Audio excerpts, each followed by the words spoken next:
And yes, how many of you were able to scan and identify what exactly was other person thinking about? My Tatiana Hughes. Come on, can each of you post?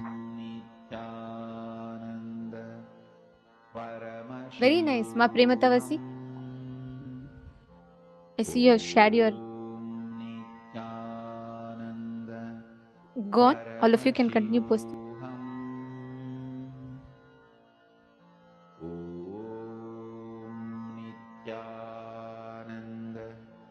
Paramashivoham. Om Nithyananda. Paramashivoham.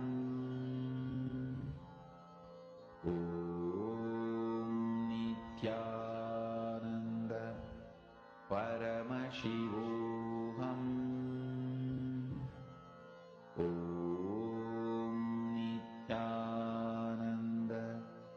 Paramashivoham. Om Nithyananda. Paramashivoham. Om Nithyananda. Paramashivoham.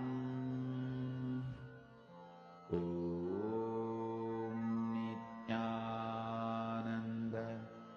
Paramashivoham. Om Nithyananda.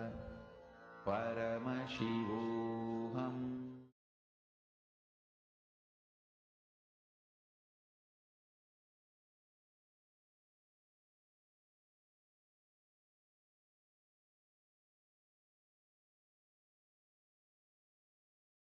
Life is the greatest miracle.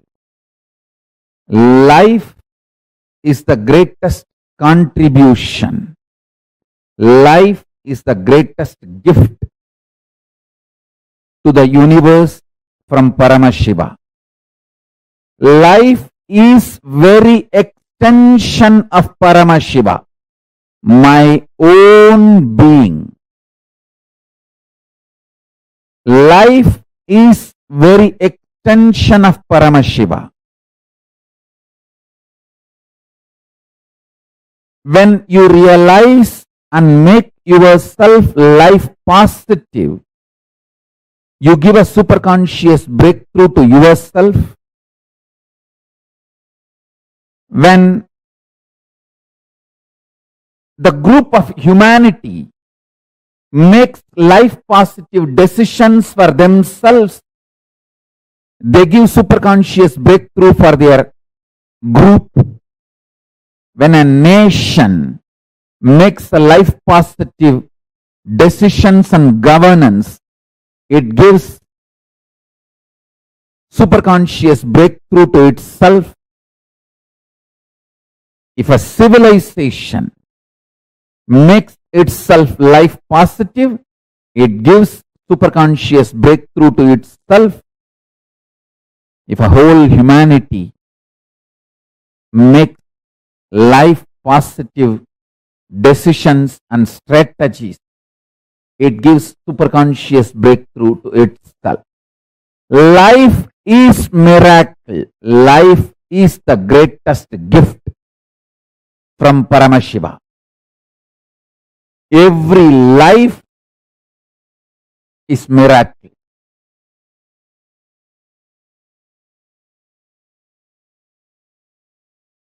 In your personal cognition about yourself, as a first person, be life pro, life positive. In the second person, relationships with the people in front of you, be life pro, life positive. With the third persons, be life positive, life pro. There is something called fourth persons. We don't even remember, like animals.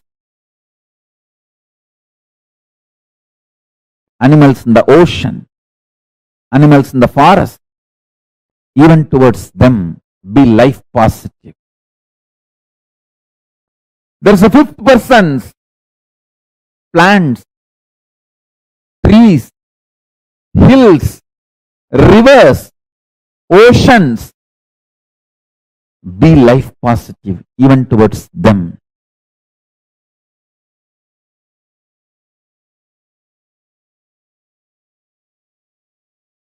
Listen intensely.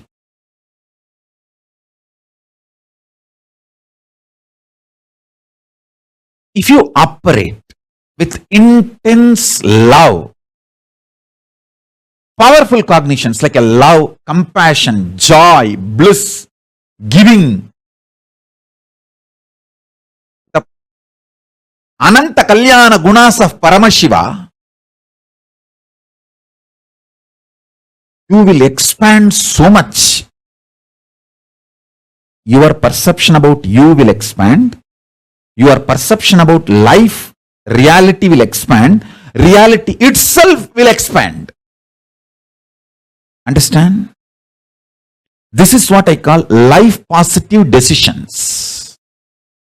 Actually, if you operate from this life positivity, even the chemicals and hormones your body secretes, manifests, strengthens your immune system. There are multiple tons of researches nowadays.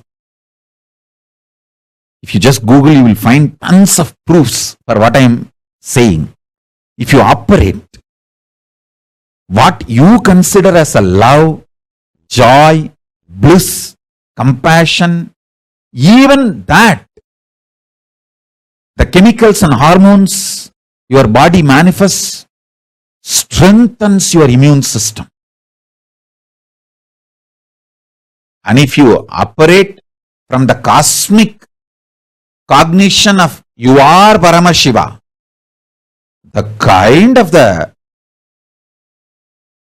hormones and chemicals your body will manifest and the kind of the immune systems, the strength your immune system will feel, the strength you will experience is unimaginable. And I tell you, same way, every action you do from fear, guilt, anger, anxiety, the kind of the hormones and chemicals you release inside your system breaks your system literally, breaks your nervous system and destroys your whole body and mind.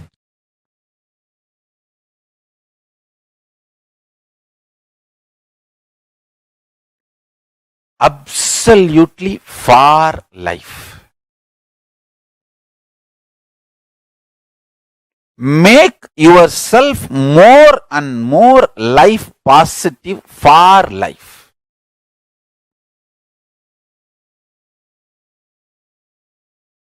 The whole vision of your life matters, not small actions. Vision should be for life.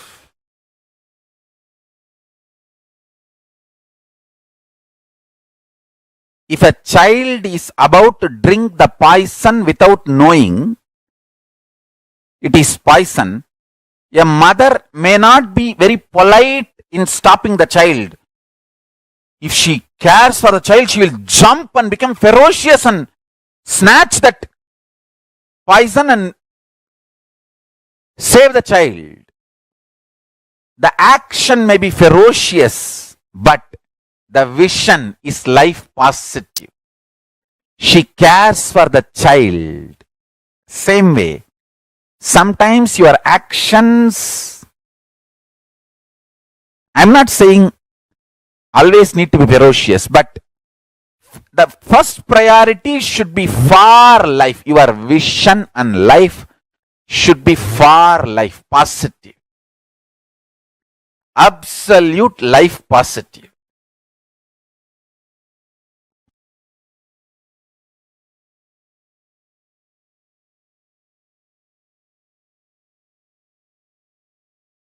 Saguni may look very sweet. He was very sweet to Kauravas. But his vision was not for the life of Kauravas.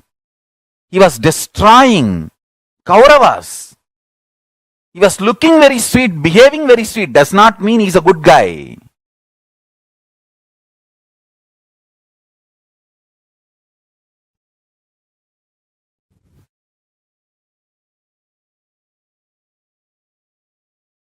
Understand? Our priority should be for life. Vision. Life positive.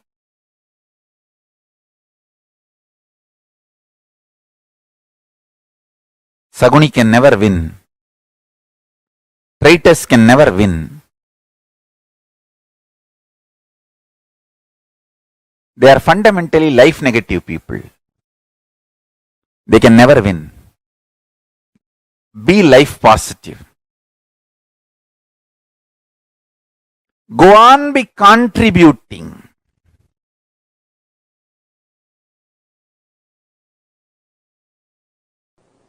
Pure life positivity. Absolute life positive energy is superconsciousness of Paramashiva. The food you eat, the way it is produced, the way it is processed or cooked, the way it is consumed, the way you detox yourself, clean your body after the digestion, the whole thing, end to end, should be absolutely life positive. Same way, the words you generate, see the pure vibration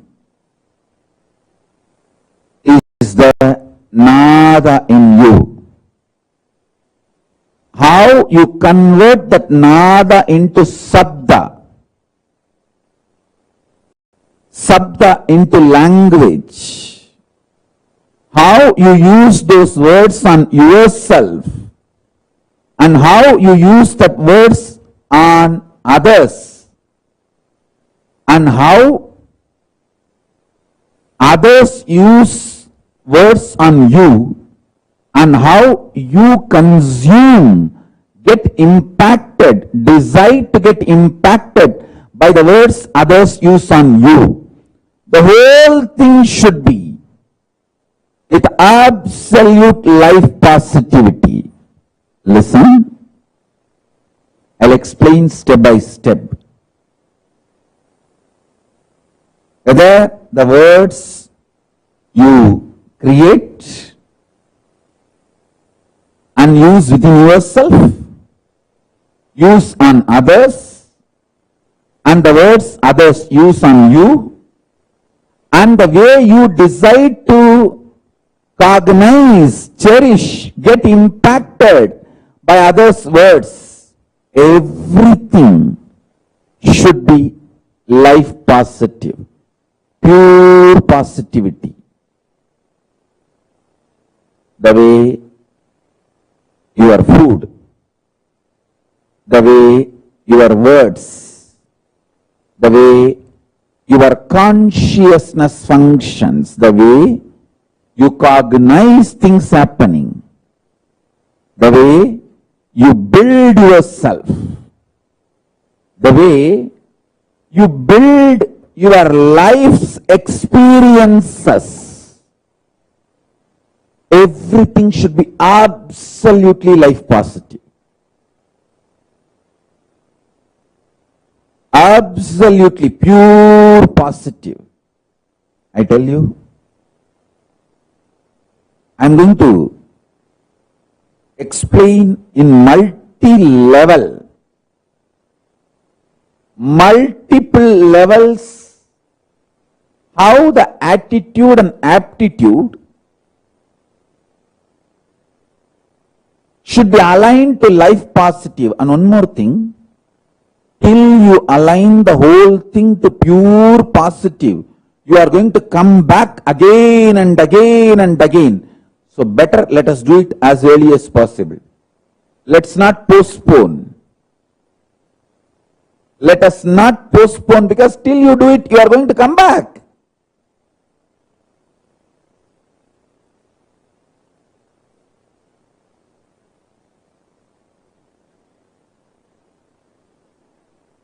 In every level, experience absolute life positivity.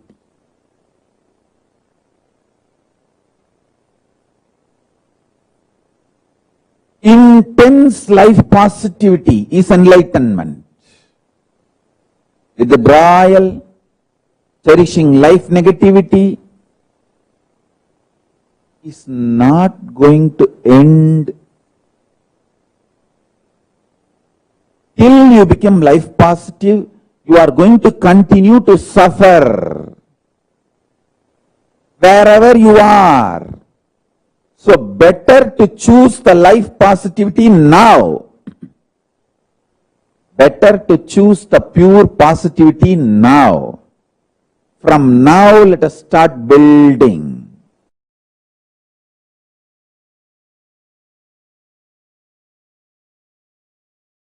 Intense life positivity. Intense life positivity. Intense life positivity.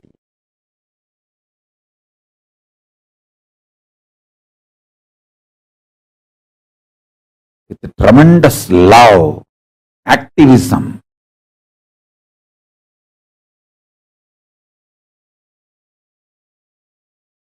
My gurus were focused on making the right fermentation inside me.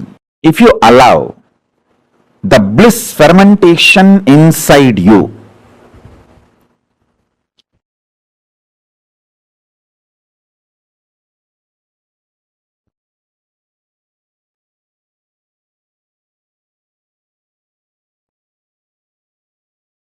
you will be attracting so much of life positivity.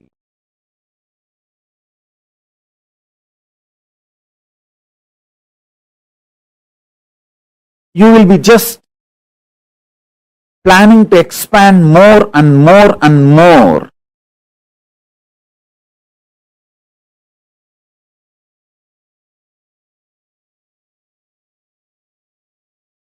I'll give you the science of how bliss fermentation can be done inside your system, so that you can manifest sthiti, sustenance, maintenance energy of Paramashiva. Listen.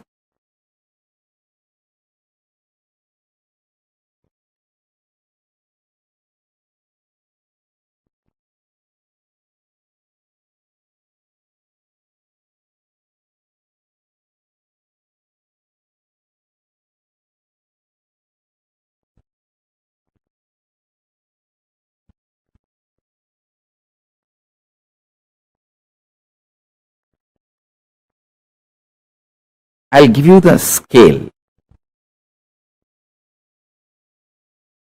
When you ferment, I'll give you the scale how to find out whether you are fermenting bliss in your life, worry or suffocation or suffering, what you are fermenting in your life. I'll give you the scale. When you allow the fermentation of bliss in your space, inner space, you will be overflowing. You will be just overflowing.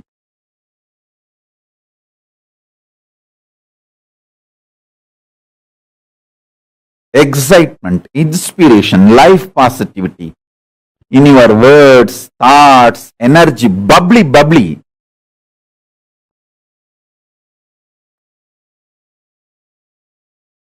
Such an exciting, inspiring.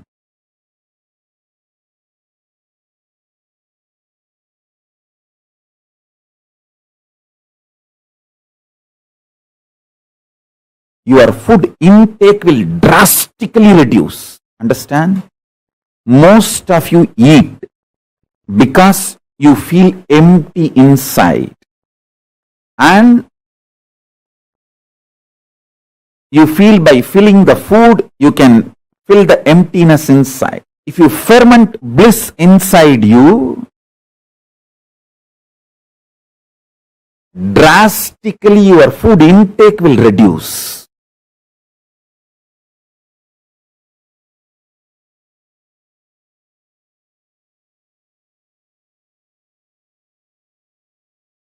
Fundamentally,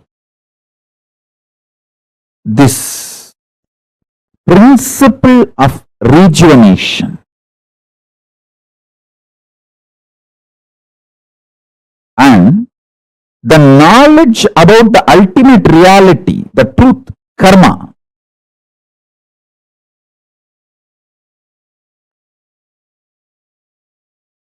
the ultimate truth is we just need to go on and on and on with the life positivity. There is no eternal hell in Hindu tradition.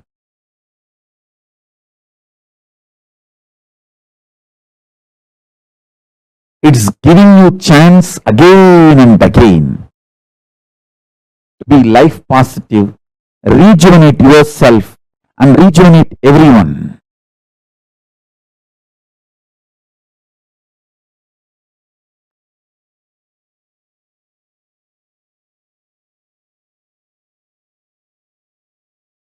The principle of rejuvenation. Listen carefully. See, once or twice, one day or 2 days, you may miss puja. But if you create the ecosystem of doing puja every day, that is enough.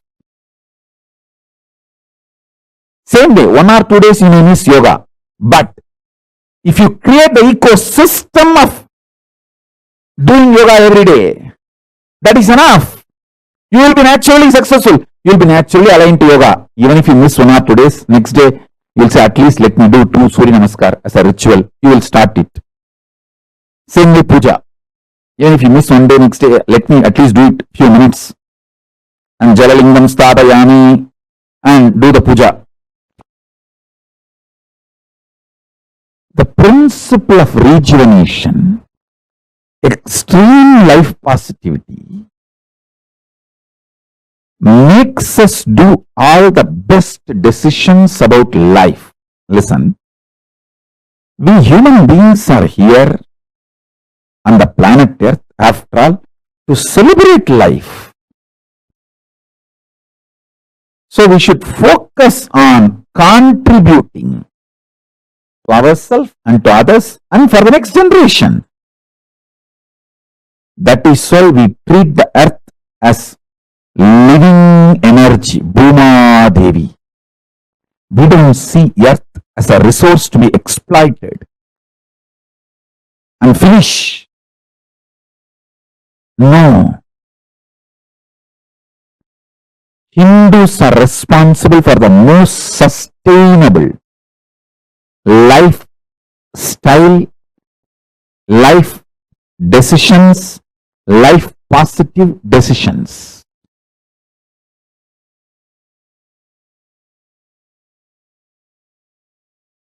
Listen, many times you get so attached with your reactionary, obsessive, compulsive behavior pattern. If somebody points you that pattern, you feel that they are binding you, suffocating you.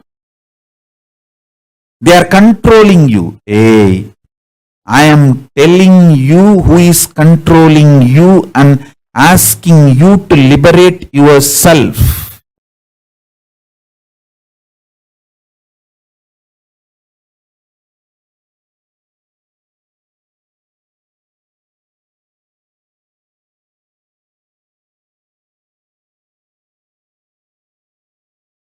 I am your friend,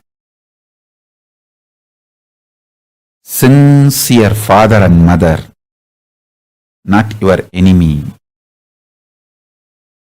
I have seen multiple times people, when they identify themselves with their obsessive, compulsive, reactionary pattern and suffocate themselves,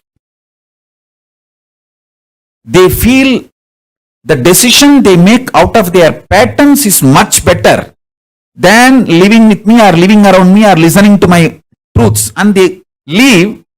After that, even though so much suffering comes in their life, they continue to live in that suffering because they took the decision. Their ego and arrogance cannot accept that they failed and come back. Just to retain and maintain their ego, they continue to suffer.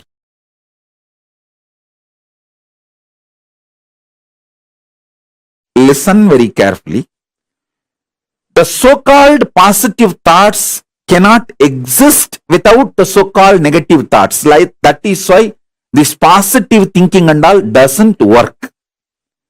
Life positivity only works. Positive thinking does not work.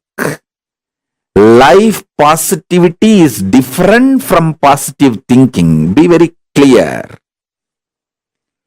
Positive thoughts and negative thoughts will always coexist. Life positivity is the foundation. That's a constant. If you study the electromagnetic forces laws, electrostatic forces laws, all the principles, the constant is life positivity. There is no life negativity for life positivity. But there is negative thought currents for positive thought currents. Both are centered on constant, which is life positivity.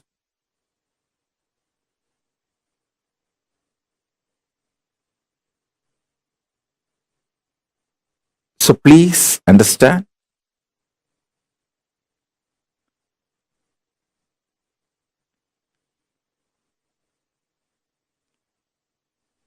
When you feel you are a broken part, you will always be afraid of the other pieces. If you know there is a constant which is in you, how much ever you have self-doubt, self-hatred, it will not go beyond certain limit. See, there are some people, they know, I fight with my husband, I fight with my wife, but I will never go to the extent of divorcing, leaving them. So that is what I call, even for your negativity, there is a limit. Even for your negative thoughts, there is a limit. Even for your self-doubt, there is a limit.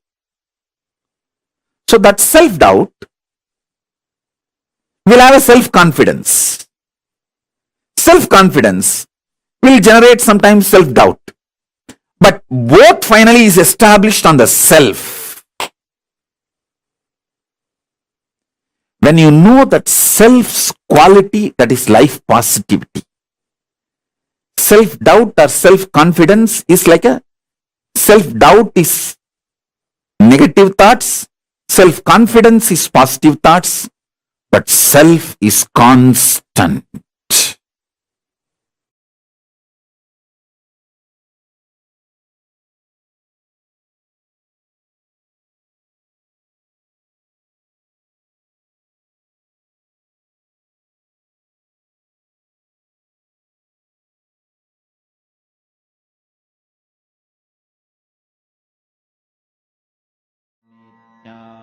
Nithyananda Paramashivoham Om Nithyananda Paramashivoham Om Nithyananda Paramashivoham Om Nithyananda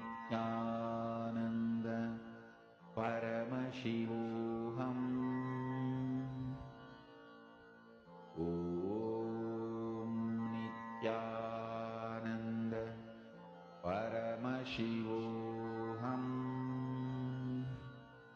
Om Nithyananda Paramashivoham. Om Nithyananda Paramashivoham. Om Nithyananda Paramashivoham. Om Nithyananda Paramashivoham. Om Nithyananda Paramashivoham. Om Nithyananda Paramashivoham. Om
Life is the greatest gift to the universe from Paramashiva.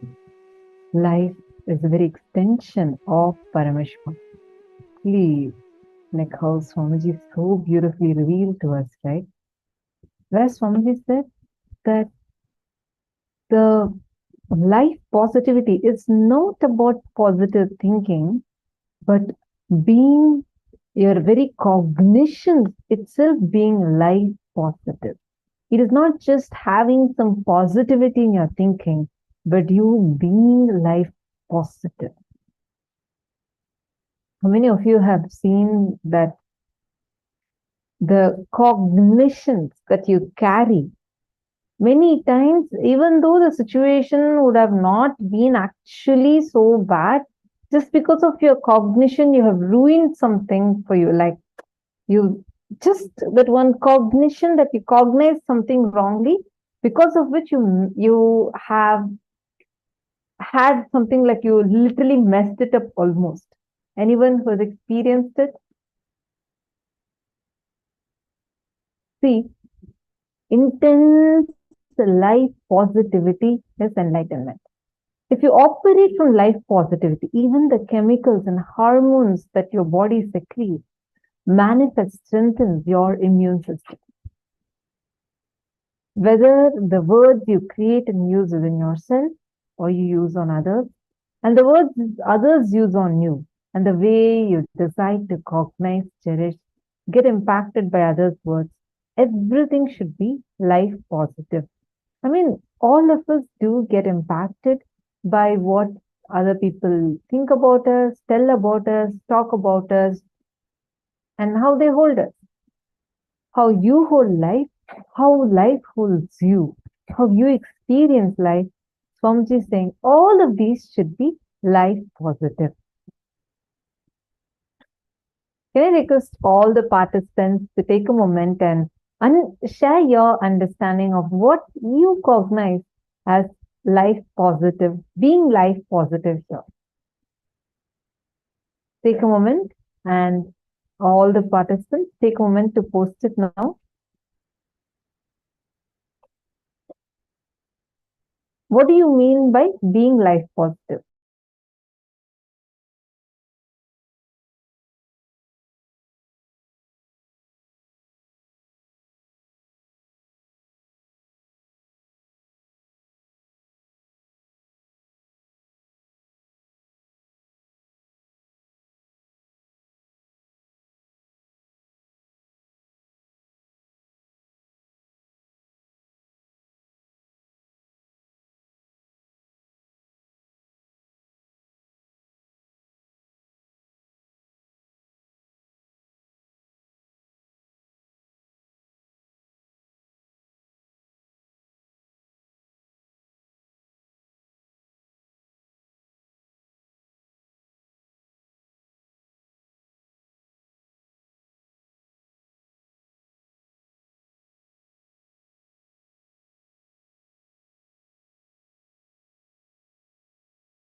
Nithyananda, I hope all of you are able to see me clearly now.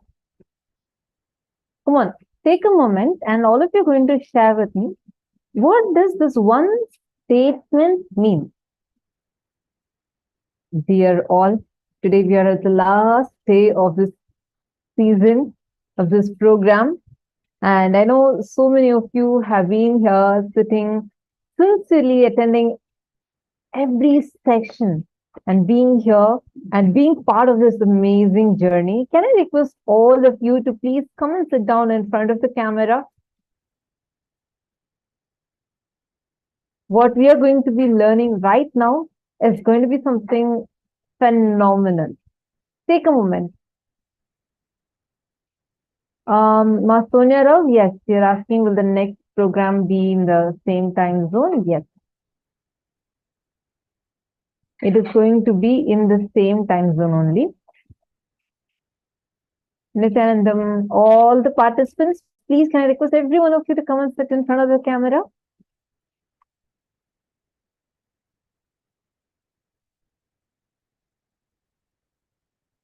Guru Prasadini and Amit Kopatkar. Come on, all of you quickly come and sit in front of the camera. I have a question and all of you are going to give me the answer and explain. Nithyanandam, Lucas and Geronimus. Nithyanandam, nice to see you all. Okay, what exactly are all of you understanding as, listen carefully. Now we are learning about life positivity. You would have learned about positive thinking that everything should be positive. But what is life positivity? What does that life positivity mean? And why is it so different from positive thinking alone? Come on, each of you think, is it different? If it is different, why is it different? And what does being life positive in the way you cognize yourself, the way you cognize about life, the way how people are going to perceive about it in every situation? What does that mean? Come on, take a moment and all of you share your understanding.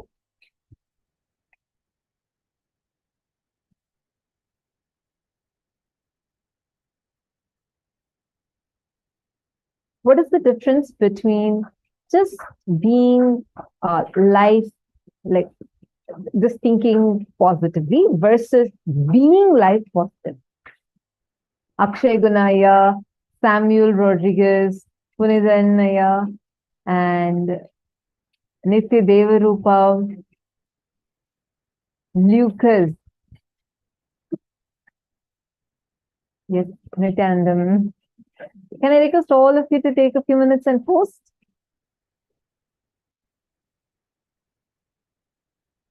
What is the difference between thinking positively versus being life positive?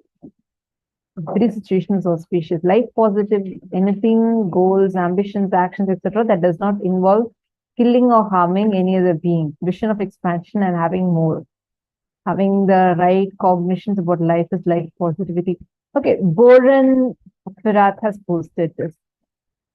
Having the right cognitions about life is life positivity. Wonderful. Boran Firat. Sorry, I hope I'm getting your name right. I apologizing if I'm not pronouncing it properly. See, having the right cognition about life is life positivity. Can you explain to me why is this the same as positive thinking? Or if not, what is the difference? What is the difference between life positivity and positive thinking? And why is Swamiji saying for us to be life positive? Come on, all of you take a few minutes and share.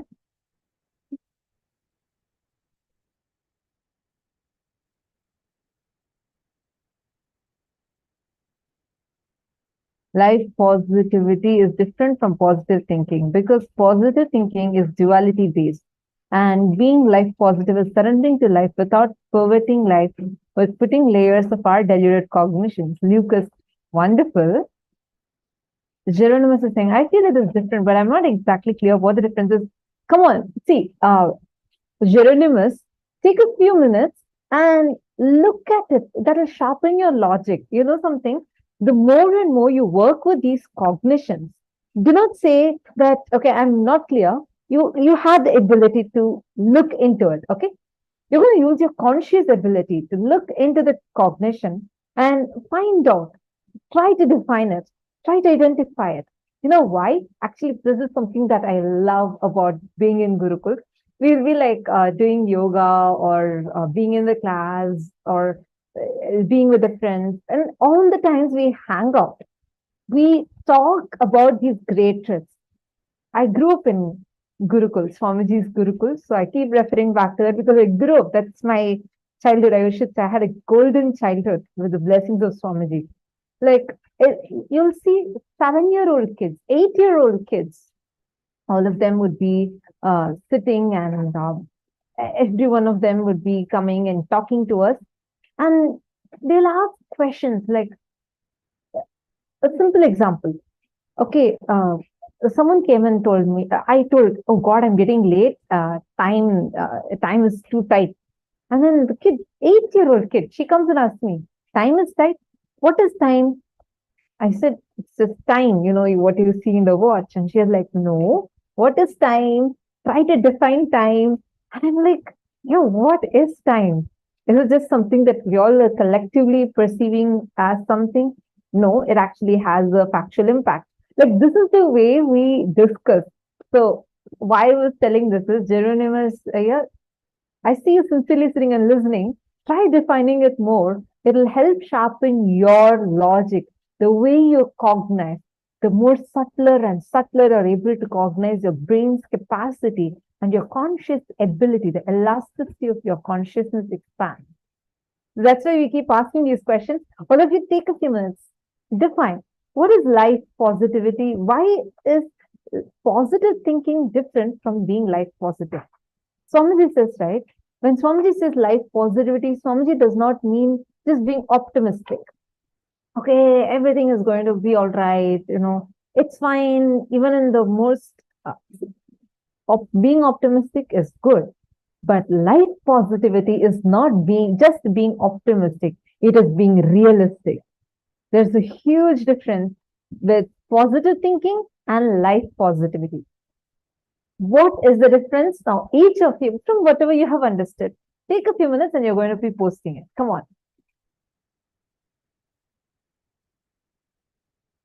Positive thinking is fighting with the negativity. Okay? You being complete with your thoughts, with your emotions, and with others and life. Okay? Executing Paramaśiva strategy in every situation, residing in the state, space, and being of Paramashiva. Okay? A little more, can each of you define it a little more? How am I supposed to be? I want to be life positive. What does that mean? From this moment, what exactly should I do? Okay, I understood. Samuelaya has posted saying that you should do completion. Okay, what else? What does that being life positive exactly mean? Okay, I'll give you a situation, Samuel Rodriguez.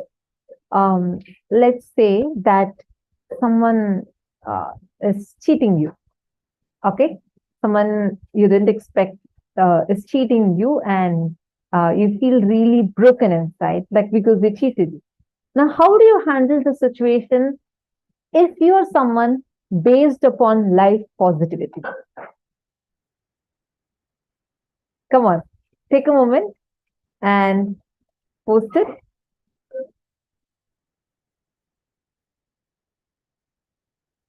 That manifestation to become life positive, always hope a great future.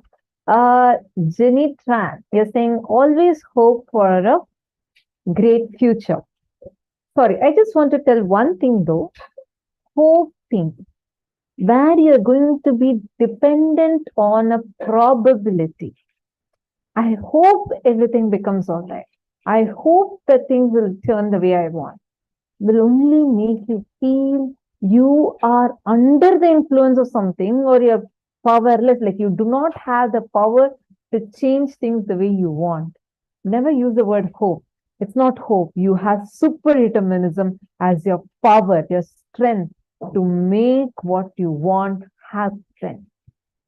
You have the power, the strength. You can make what you want in your life happen.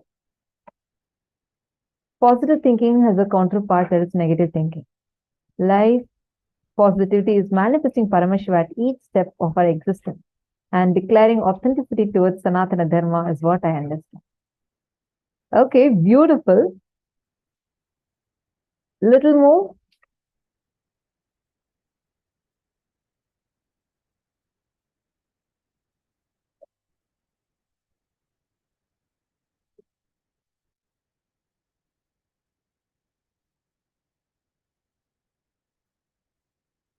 All of you take a few minutes and post, come on. Little more. Hey, each of you are endured with the huge amount of powerful cognition. Come on. What does Swamiji mean when Swamiji says, okay, I'm going to show you all the definition that Swamiji gave, so that we all take a few minutes to cognize, contemplate. And then you're going to be posting your understanding again. All right?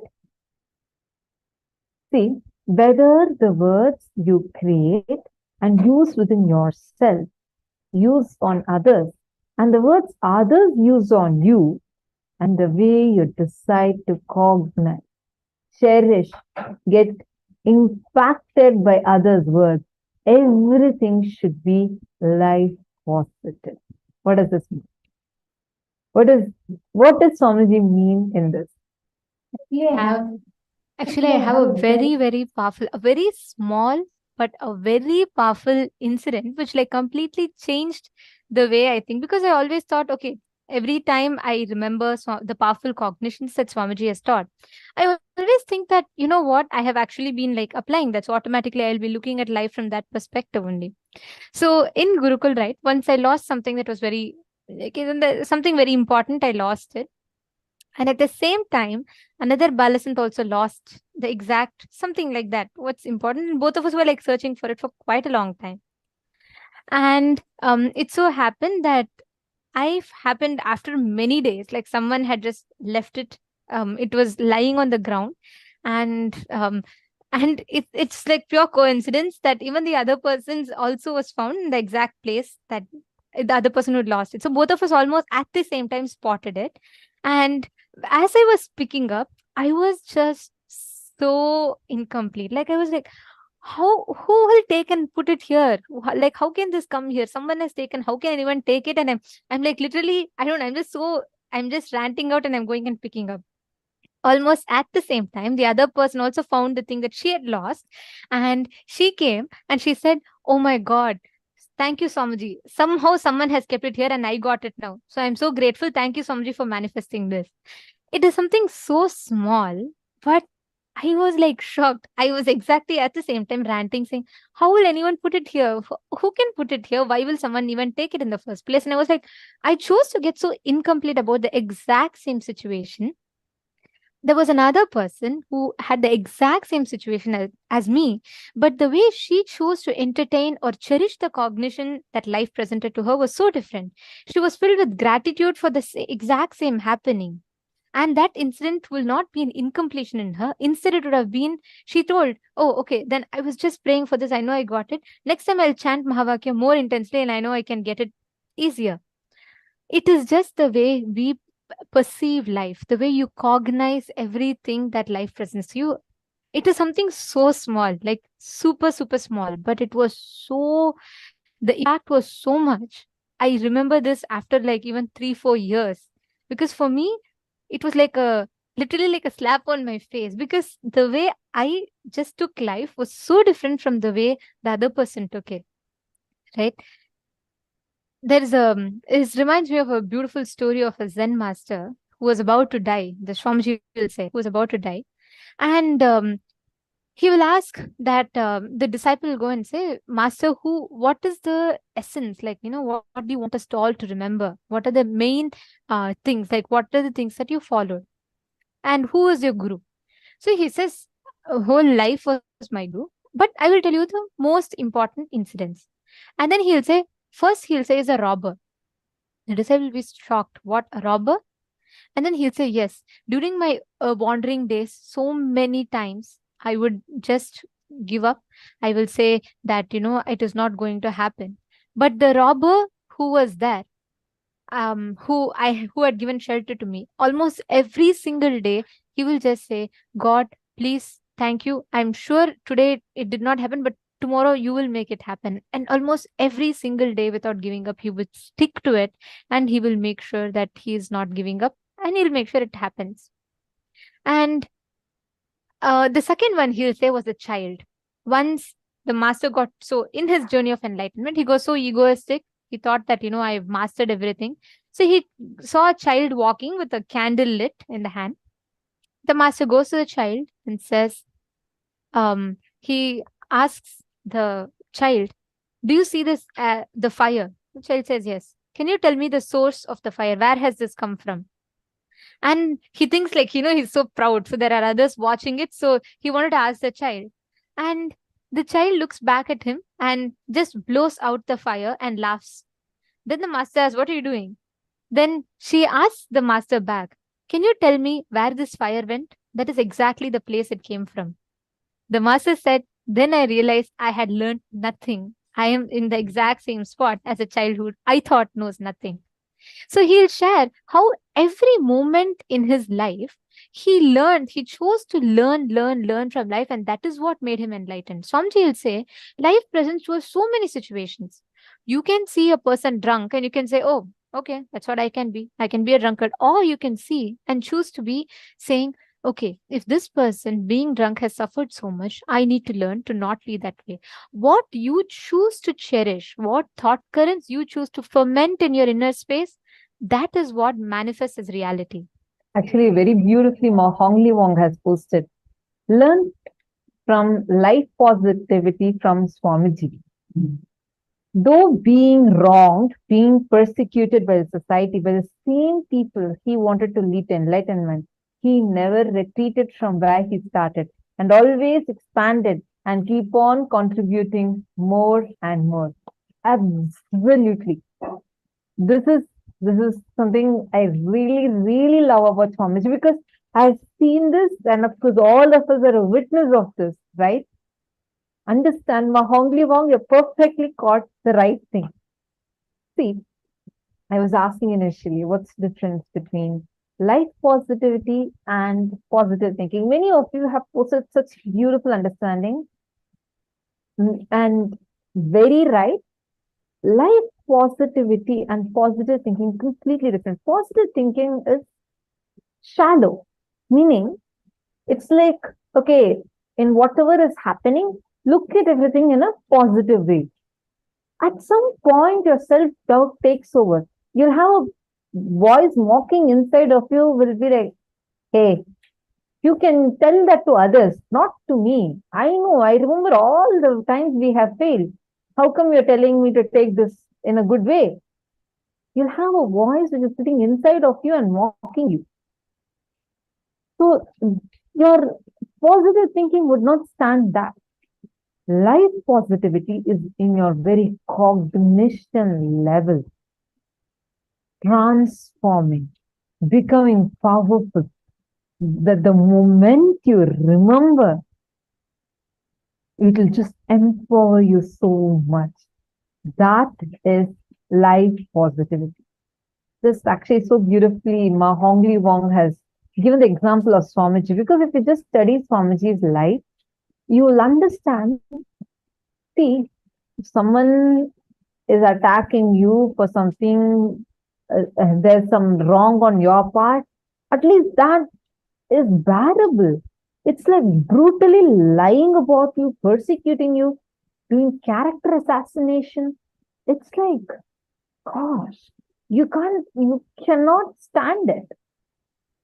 And physically trying to attack, assassinate.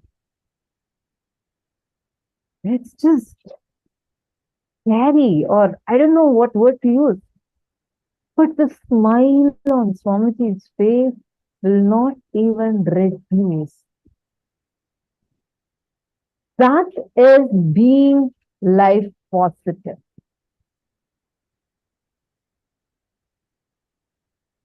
Okay.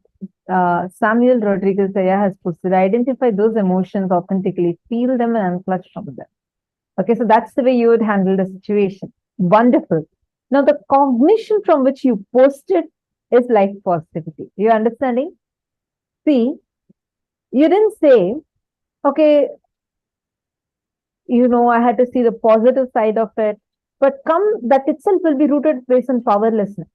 Then that is being very shallow. You're only trying to be optimistic, but being realistic is where you are choosing the path of completion.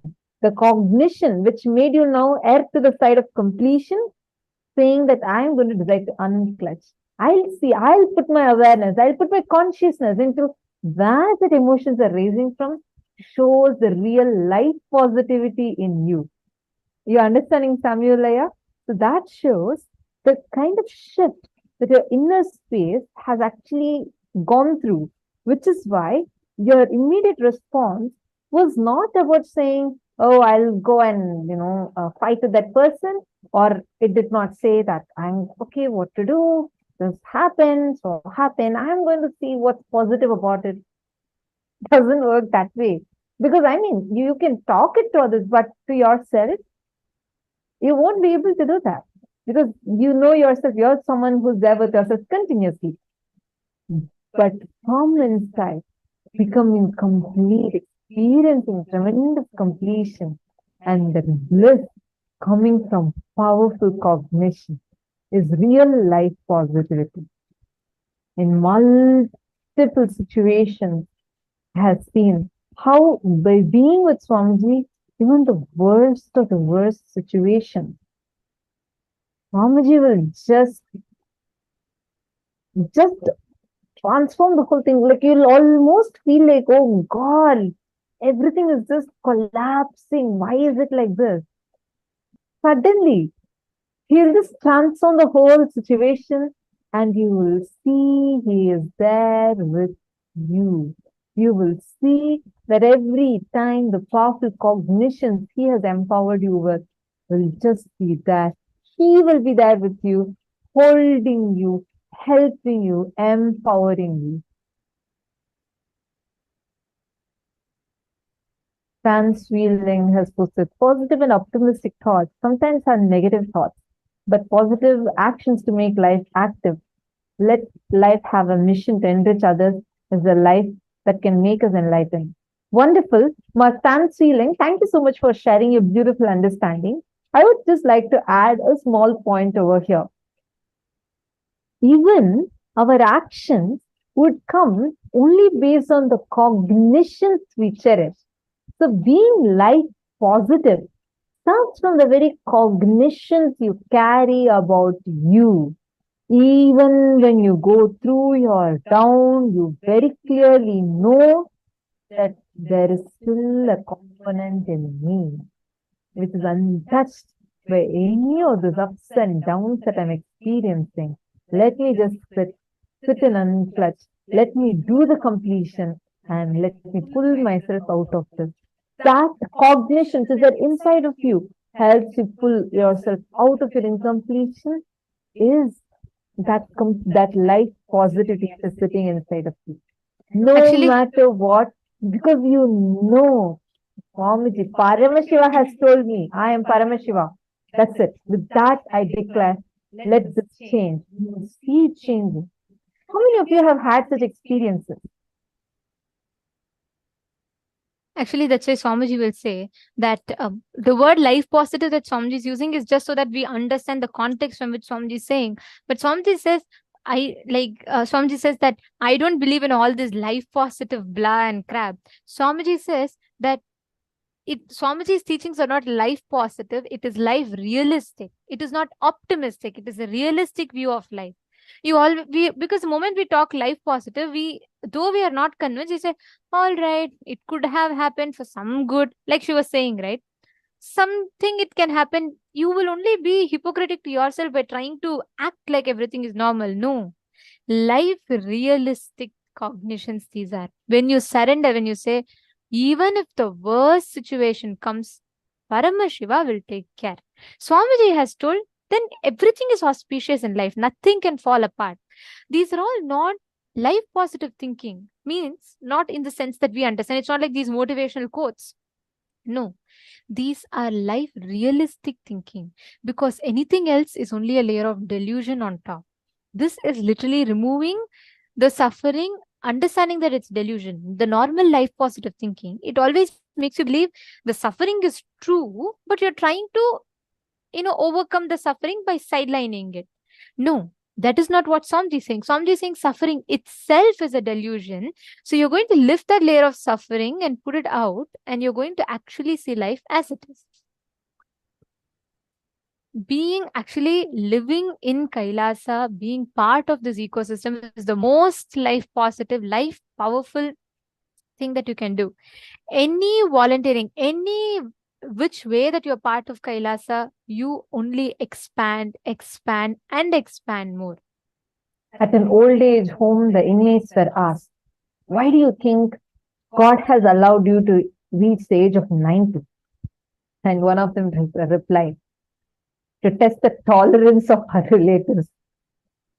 Understand, any situation, you can take it in whichever way you want. But if you just have the awareness, like when you are seeing a situation, establishing yourself in powerful cognition, you will always win in life. And that is life positivity. Now, right now, how do you all feel? We are on the 21st day, and just few hours before the program, the season is going to end. How do each of you feel today, being here and enjoying these last 21 days? How do each of you see, like, what has this done to your cognitions, the way you feel about you?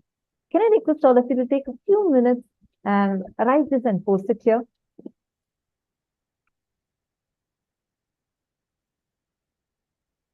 Take a few minutes.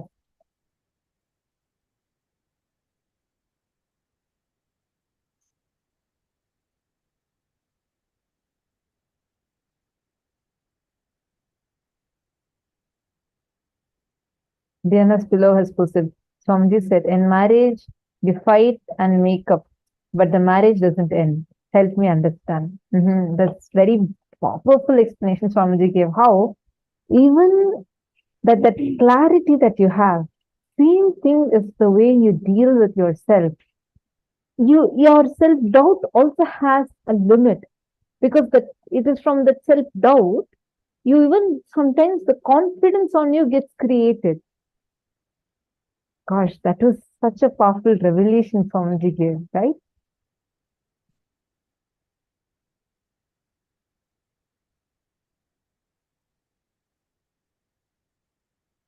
When you become part of Kailasa, when you live when you are making yourself, when you're continuously seeing life in a realistic approach, that is the right way of seeing life.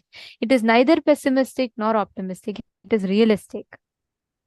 Now, first, let's all take a few minutes. Look in and see what kind of words are you using for yourself, within yourself. And what is the vision that you are carrying about yourself inside? Look in now and see what kind of words you're using and creating about yourself. What words are you using on others? What words are others using on you?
Now, as all of you are writing this down, we're going to be entering into a very, very important and a beautiful segment. And I know all of you have been waiting for this one. Yes, and I request all of you to not miss this one segment as it's very important. All of these 21 days, you've all been a part of Paramashivoham. You've been a part of, getting all the perks and benefits of the program. And I know so many of you here ask if you're not able to contribute or become a part of Sarvajñapita at this moment, is there something that you can do? Like Swamiji says, you're not restricted for any one thing only that you can do. Any way, any which way that you can be a part of Kailasa, you are welcomed to do so. So here I'm going to take you all through a very quick set of projects that you can be part of and become part of Kailasa.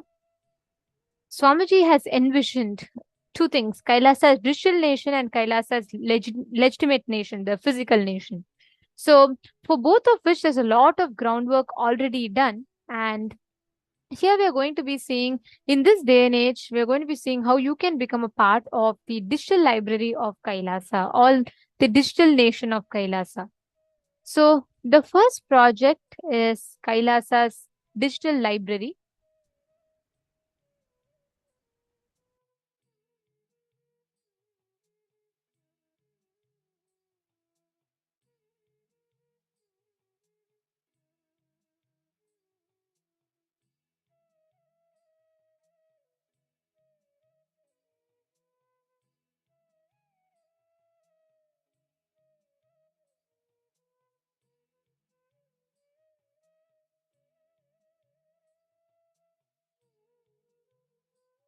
So the Nithyananda Hindu Library is the largest collection of the world's largest collection of the Hindu palm scripts and Hindu manuscripts and palm leaves collection.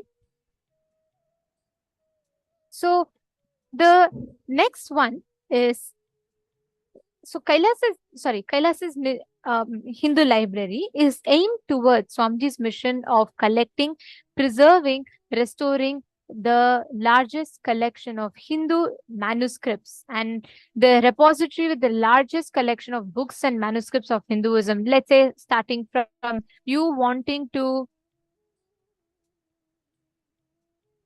do, let's say, you want to know about Hinduism, you want to know about Vedas, Agamas, Upanishads, everything A to Z, you get it here.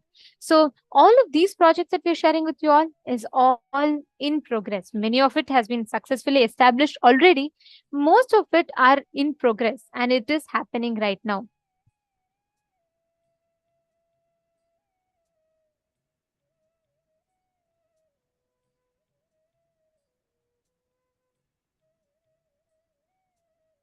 So that's one thing. And the next one is the next project that you can be a part of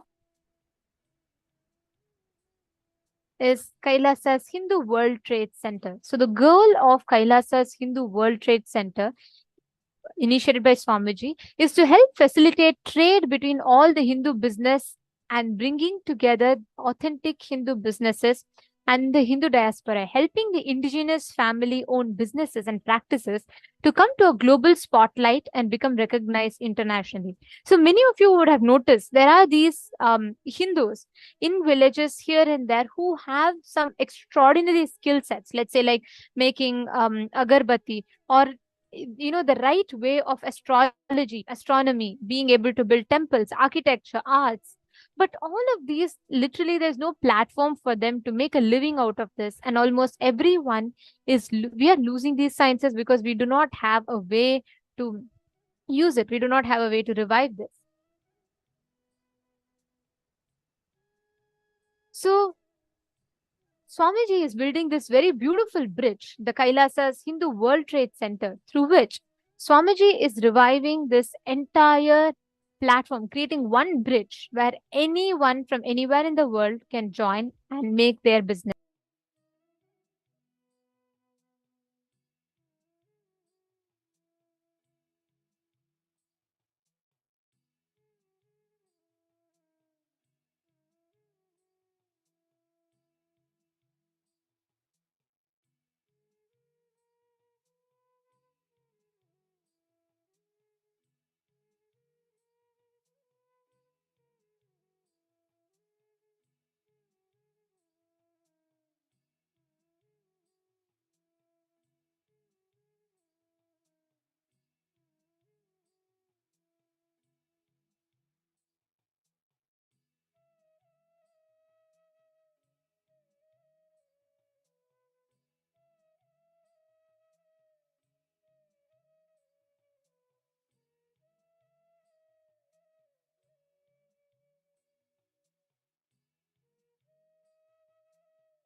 Anandam.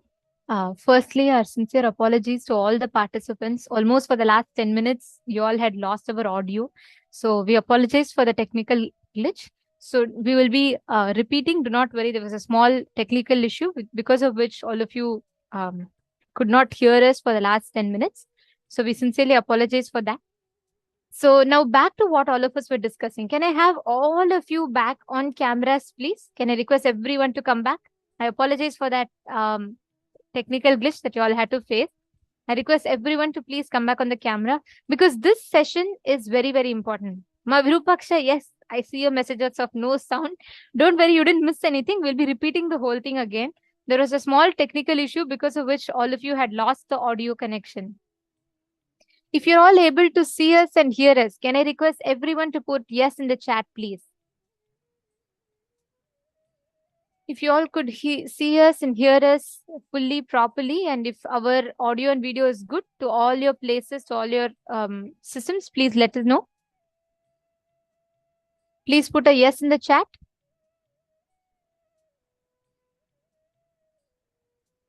Nithyanandam, can I please request everyone to confirm?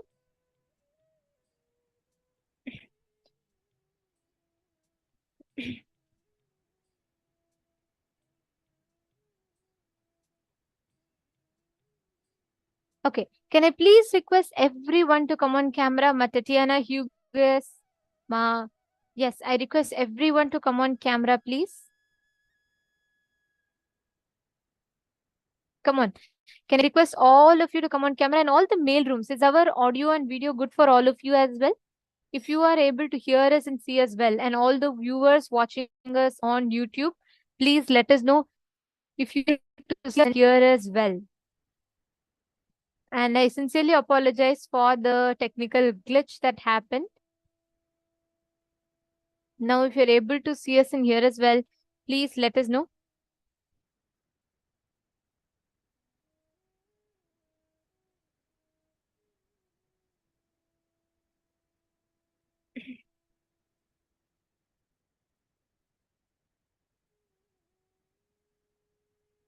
Yes, Samuel Hegemanaya, I apologize for that.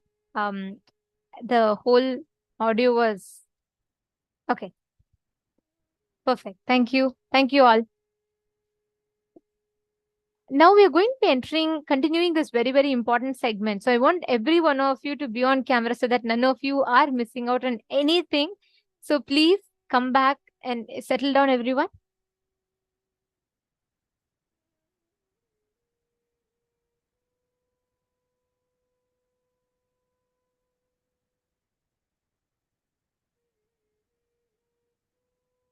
Great. Okay. Now, we are going to be taking all of you through the different platforms or avenues through which you can connect to Kailasa. Swamiji has given so many different doors, possibilities for each of you to connect. There are so many different projects that are happening and so many different things, that opportunities or doors that are open. Many of you might have heard of these projects before, but those of you who do not and who might have missed it in the past, we are going to be taking you all through this so that you can choose in any which way that you would like to be a part of. Okay. So like I said, the first one was Kailasa's Nithyananda Hindu Library. This is the largest repository of Hindu palm leaf scriptures and manuscripts. And we all know Swamiji's passion for these palm leaf scriptures. So this project is aimed towards creating digital library with the largest collection of Hindu books. Like, for example, if you have some source, if you know some libraries, some communities, there are so many people out there who do not understand the value of these books. And they're just many of them are being thrown away because of termites coming. So Swamiji is actually so passionate about it. He even buys those manuscripts which are being dumped, thrown away, and preserves them safely with taking care of the procedures for preserving the manuscripts and refurbishing it and making it available to humanity to use, not just as it is, but to make it available in a language that me and you can understand and apply in our daily lives. So anyone who has knowledge or who's very passionate about books, or you're someone who really like to do it, or you want to, you're passionate, but you would like to know how you can help, you can sign up for this. Wait, there's a lot of lists, so listen to the whole thing before you choose one project. The next one is Hindu World Trade Center. Here, there are so many small businesses or family-owned businesses that Hindus run across the globe that people cannot access. Let's say you're sitting somewhere in the US and you would like to really get access to a traditional medicine available only somewhere in Tamil Nadu. You need to know how to buy it, but you have nowhere to go. But there's a family in Tamil Nadu who sells these traditional Ayurvedic medicine authentically done, but they do not have a buyer. To bridge this gap, to support the indigenous Hindu families, to keep that family-run businesses alive, Swamiji has created this initiative, the Hindu World Trade Center. This is almost like a bridging between the seller and the buyer, the Hindu seller and any buyer that wants. So that they can, it's like a bridge. So all these indigenous family-run businesses and traditions, which are almost dying, can be revived back. So that is the aim, that is the goal of the KAILASA's Hindu jobs. The next one is KAILASA's digital currency. In KAILASA's digital currency,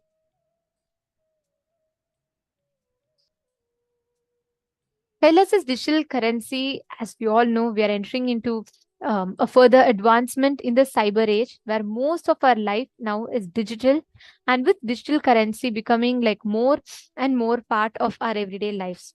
So KAILASA's digital currency is a very important project. If you are a person who has knowledge, the goal of this project is to enable to venture into this digital currency as well, so that we can use this platform as an amazing resource to reach out or to support the Hindu community that's growing globally.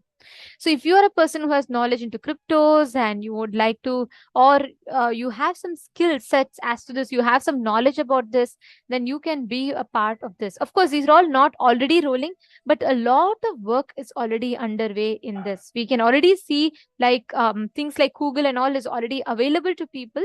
So many of these projects are already rolling out, and some of these projects are still in the production phases or the pre-production phases. So the next one is planting KAILASA projects. So this is a super cool thing, okay?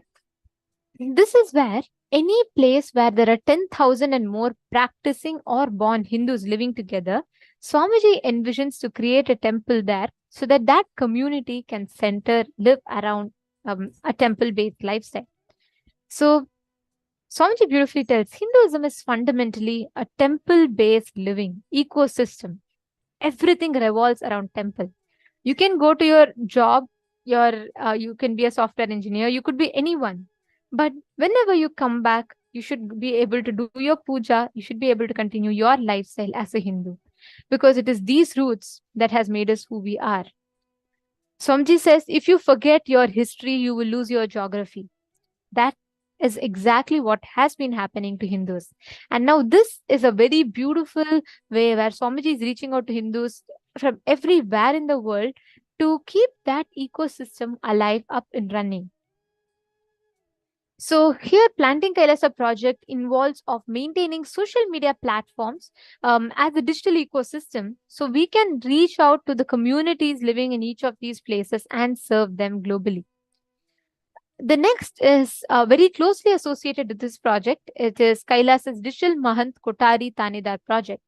The Digital Mahant Kotari Tanedar project is something similar to it, where you will be owning, like how we have Mahants who are owning the physical Kailasas, who will be running the physical Kailasas, like Los Angeles has Ma Muktika, or San Jose has Ma Snehamai, and so on. Each of these House of Representatives are successfully governing their local Kailasas and executing the Kailasa as per Swamiji's vision.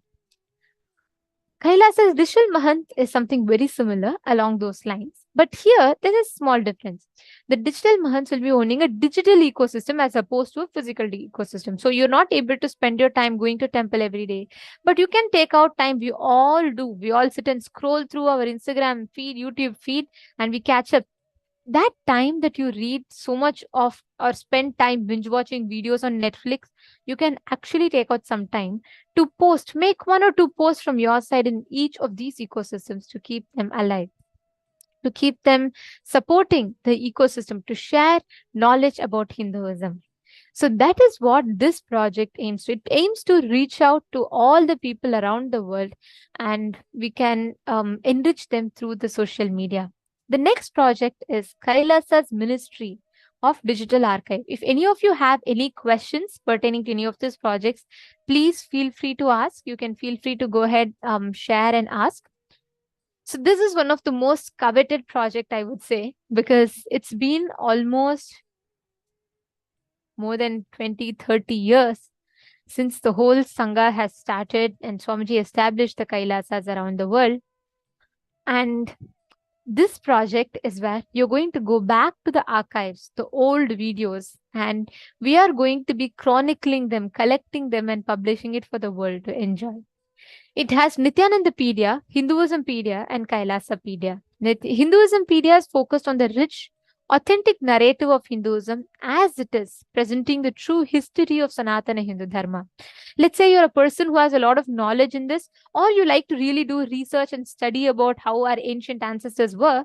And this Hinduismpedia focuses on presenting the prehistory of, before Swamiji descended on planet Earth till 1978, all about Hinduism. And Nithyanandapedia is the chronicling of the advent of the avatar since 1978, which systematically documents the public life of Swamiji, displaying his hard work for the last 30 plus years.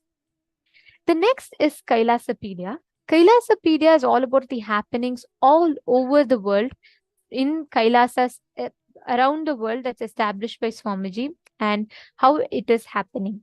So in any of these three, if you're a person who's very good at web designing, or you have a lot of knowledge as to, handling websites or being able to do video editing, photo editing, then this project is something that you can surely be a part of. The next is the Kailasa's Hindu compliance system, which is underway. The work, it's still in its pre-production phases. So the Hindu compliance system of Kailasa, we have standards and compliances on multiple levels for various things, especially when it comes to food, agriculture, and other common things. Like we all will know, an example that I can give is like the halal, right? Each religions around the world or each societies, communities around the world have their compliance system. Hinduism, in fact, has the most detailed compliance system, where there are 600 standards from Vedas and Agamas and Bhaga Shastras in 7 major categories.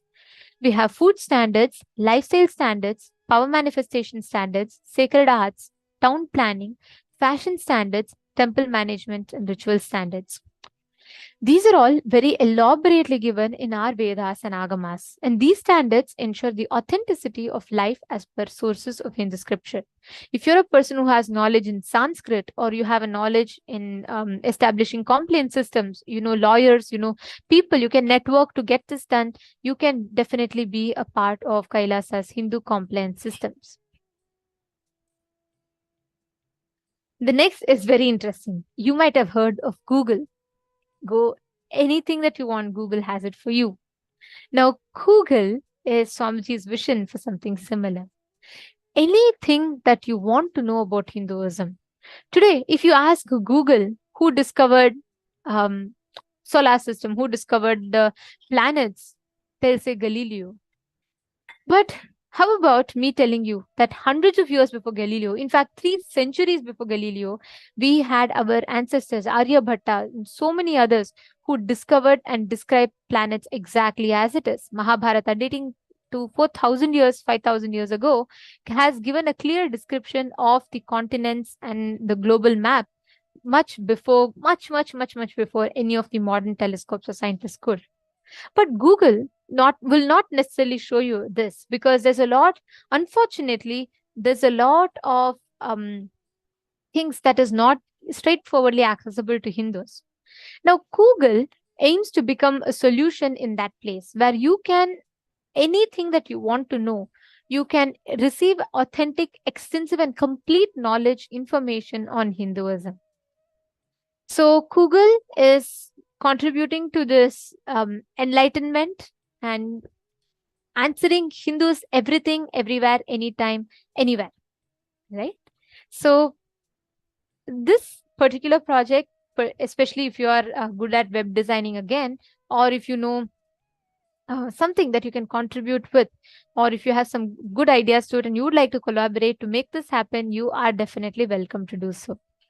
The next project, we have multiple platforms under Google that we are aiming to open and launch.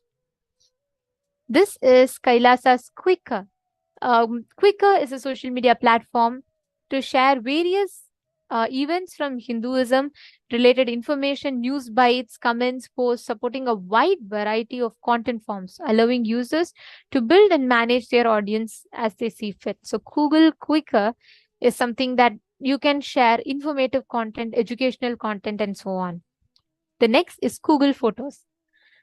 Google Photos is something like Google Photos, but something aims to be something more additional to it. Like, for example, Photos is a Hinduism-based photography storage where anything, like, for example, let me say you visit a very ancient temple somewhere which is almost in its ruins, but you would like to share it to your family or to your friends, your community in the US. You can use Google as that platform where you will upload the photo and they can see it. And you can set appropriate privacy settings and much more with this. Next is Google Clicks. Google Clicks is a beautiful way to share photos, stories with friends, family, followers, and image sharing social media platforms, much to the like of Instagram. So Google Clicks users can manage their content into albums, collections, topics, stories, and you can apply filters, hashtags, comment, and reply, plus many more features. So this is much the like of an Instagram. So, but I would say something more fun than Instagram, where you can share your stories, your ideas, knowledge about Hinduism, and so on this social media platform. So it's a good social media platform that you can spend your time on, because this is going to enrich, it aims to enrich and share knowledge about Hinduism. So all these platforms, once again, are in their pre-production phases, which means if you are a person who is very good at building apps, software, or programmer, or you have a lot of knowledge in coding, all of these, please feel free to join us in this Google creating the apps, development of apps or websites and all of that. So you can definitely be a part. The next thing that's coming soon is Google Music. So Google Music is where a collection of musics. This I know is jackpot for so many of us, because many of us are like, where do these songs come from in Darshan? Like, I would like to have it for myself, and I'd like to listen to it when I drive to my office every single day. Then Google Music has got your back.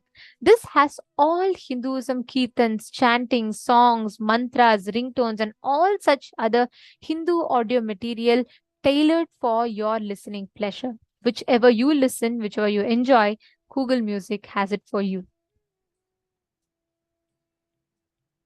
Next is Google Maps. Maps is another important application. We all use GPS maps. We use so much nowadays that it's almost like, it's like a guide that even to the nearest grocery store, you use a Google map. Now, Google Maps aims to enable users to locate the regional and worldwide Hindu temples, landmarks. And you can know, for example, if there's any Diwali celebration happening in your vicinity, it'll pop up a notification on your map so that you can join that local celebration that is happening. So you can gather together in your nearest Hindu community to celebrate our festivals, culture. The next is Google Calendar. So Google Calendar is a comprehensive list of local and worldwide Hindu festivals, events, celebration, with many more useful features. And let's say, for example, you want to know when is the next Pada Puja coming up, when is the next Krishna Janmashtami coming up, and you want to know what are the preparations for that, what are the pre-rituals for it. As Hindus living in our local countries, we are many times out of touch. We miss the events, we miss the timings, we miss the things that is happening. So this Google Calendar aims to give you this platform where you can mark the dates, you can join the festivals, celebrations, everything at your will from wherever you are. So Google Calendar's goal is to keep you notified and posted on all the latest festivals and celebrations events that are happening. The next one is even more interesting. I just totally love the sheer vision that Swamiji has through each of it. Like, oh my God, what level of thinking through. The next one is KDial. KDial is also another platform that's almost in its pre-production phases, but this has already rolled out partially. It is actually actively happening department, because we do have these sessions, the power manifestation sessions, Akash recording sessions, or we do have individual healing calls. It's already rolling out. It's a huge service. It's already in store, in place. So KDial is another platform, another app per se, that aims to literally be like a suite of all services that Hindus can call upon anytime. Like how you have the 911, but this is a cosmic 911 where you can connect. And let's say you're building a house and you want to know which house should Rahu or Ketu be in, so that you can plan your house more successful. You want to have questions to astrology, you want to have third eye solutions, you want to have body scanning, healing. This is that one-stop solution. Just call and you get all Hinduism based solutions. Like you're really going through some mental depression or something and you would like to have a one-on-one conversation with someone, we got your back. KDial is there, and KDial can give you, it is that platform which any time you can access from anywhere in just a few clicks to experience solutions from any different walk of life that you are in. So this is largely rolling out, but the app itself, if you are someone who is very good in app building, or you know all these ways to organize these services, or like a call center, you're very good, you have some knowledge or expertise in these, you are welcome and open to, please feel free to sign up for this particular project. The next one is Hindu matrimony, an authentic Hindu-centric space for union of individual. So including extensive information of the sacred Hindu marriage rituals in accordance to Hindu scriptures. So you can find, if you are, you want to know your match, who is your match, your soulmate, or all of that, you can find out through this Hindu matrimony sites. You can fix your marriage dates, you can fix dates for the right important celebrations or events in your life, and you will be able to have it here. So Hindu matrimony is another. So if you are a person who's very good with Panchang, you're a priest, you have a lot of knowledge in this, and you would like to help building this, you are welcome to join us in this particular project. KAILASA has a lot of digital media initiatives from around the world. There are so many out there. And each of these projects have already rolled out. So many of these projects have been successfully functioning, and people are already using this and benefiting largely from each of these. And Swamiji, as we all know, Swamiji is working towards creating that ecosystem where anybody, any Hindu who wants to, can join and become a part and benefit from all of these extraordinary gifts that Swamiji is offering. So if you are a person who says, you know what, I have talent, but I don't have time, please join in. You can join in this and you can contribute your talent. Or if you're a person who thinks, I don't have the talent, but I do have the time, like I am willing to get trained, yes, you are also welcome. Like Swamiji says, the door is not shut for anyone. You all can join for any of this. You can sign up to become a volunteer, and you can join on any of these platforms, and we will be there to take you all through it. So if any of you are interested, we will be projecting the form for all of you. The support desk team will be posting the form in each of your chats. So we request all the participants to take a few minutes. Please sign up to be a volunteer in any of this. If you have any particular specification, like you are comfortable with one particular thing, you can go ahead and sign up. We will be reaching out to you all. Actually, last season, many of you who signed up have already been actively working with us, and you've already started becoming part of the teams. So if you have still not signed up, you would like to, please go ahead and take a few minutes and you all can sign up. We'll give you all a few minutes. The form link will be projected as a scroll for all of you as well on the screen. Please go ahead and you all can take a few minutes, choose whichever project you like, and you can sign up.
of you that would like to become part of any of this project, you all can take a few minutes and sign up to become a part. You can choose any of these particular project that you would like to become a part of. And yes, all of you have the link here. You can type out, and I also request every one of you, if you have a particular field that you have some expertise in, let's say you know something about editing, you're very good at web building, or you're good at app development, or you're able to give your time and you're willing to get trained, please head to this form and please sign up. And you can describe in the options, you can just give a description of what you are good at, what you would like to in particular be part of. So please head to this particular form. I request every single one of you to take a few minutes and please sign up.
Yes.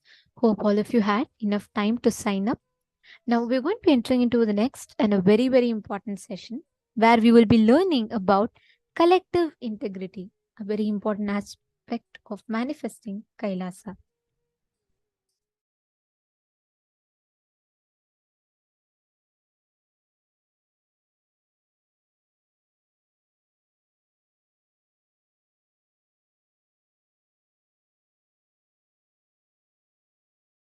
Now listen, let me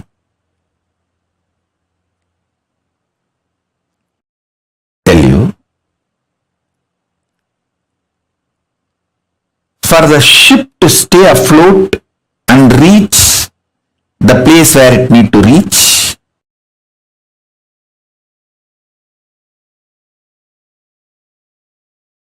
everyone in the ship need to be integrated. It's called collective integrity. A maintenance engineer cannot think, oh, I have done my job, but the fuel manager is not doing his job, or the cleaning person is not doing his job. So if the ship sinks, I will not be blamed, I will not be questioned, I am safe. Let whatever happens to others, or whatever others do or don't do, what is there for me. That level of integrity will not work for the ship to stay afloat. This is exactly done by the Hindus.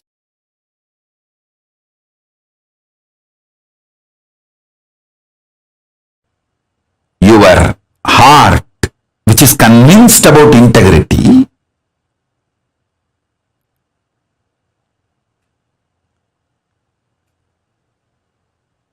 need to convince all the organs of your body and organs of your life. See, when I say organs of your body, you all understand. Heart, lungs, brain, intestine, all the organs. You all even feel, yes, I should convince all the organs of my body. True. But why should I convince the organs of my life? They should convince themselves.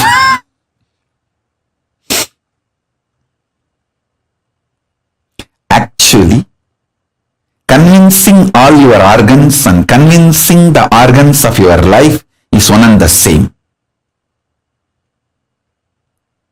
All of you listen, if you are not able to convince your husband, some parts of your brain is still not convinced about it. If you are not able to convince your wife, some parts of your emotions are still not convinced about it. So each organ actually holds the key for each relationship you have in your life. Convincing the organs of your body, convincing the organs of your life is one and the same. That is why I insist on collective integrity. I insist on collective integrity.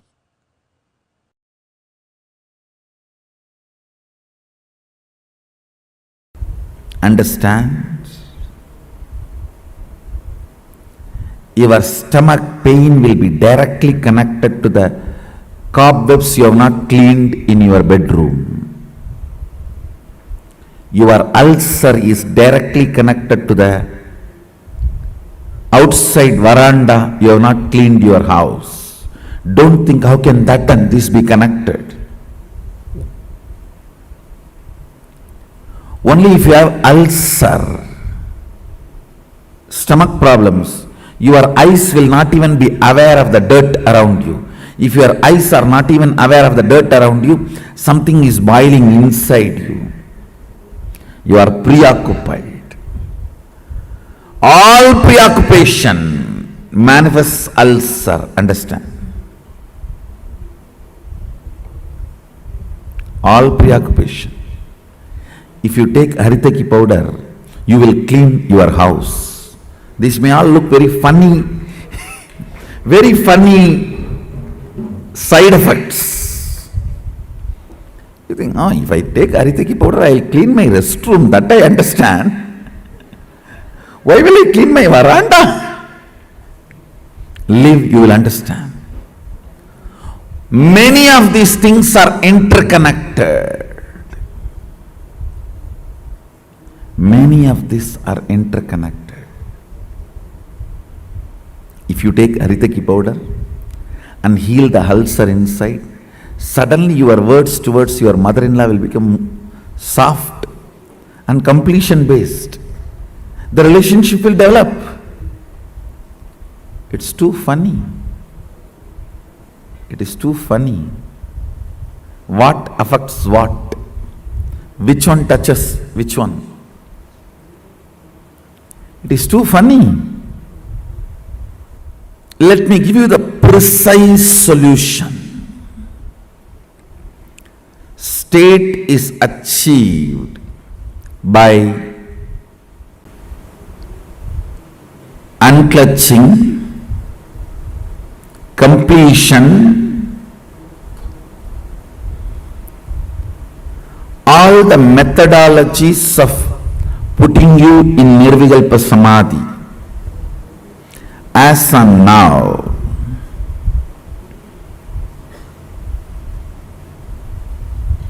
Understand, I don't see any of my disciples at least manifesting any power without touching the Nirvikalpa Samadhi. And I also make sure you don't manifest powers before you touch the Nirvikalpa Samadhi, because if you start manifesting before you touch Nirvikalpa Samadhi, it will be Siddhi, not Shakti.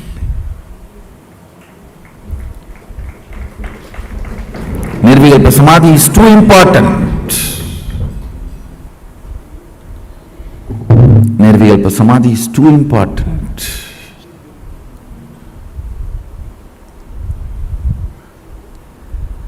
State is achieved by unclutching, completion. Of course, ultimately by initiation. The Shaktipada puts you into the state of Nirvikalpa Samadhi, state of Sadashiva Tattva, oneness with Sadashiva.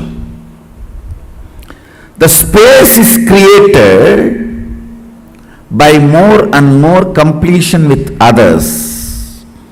When I say completion with others, whatever you perceive or cognize as others, making them part of your oneness is completion with others.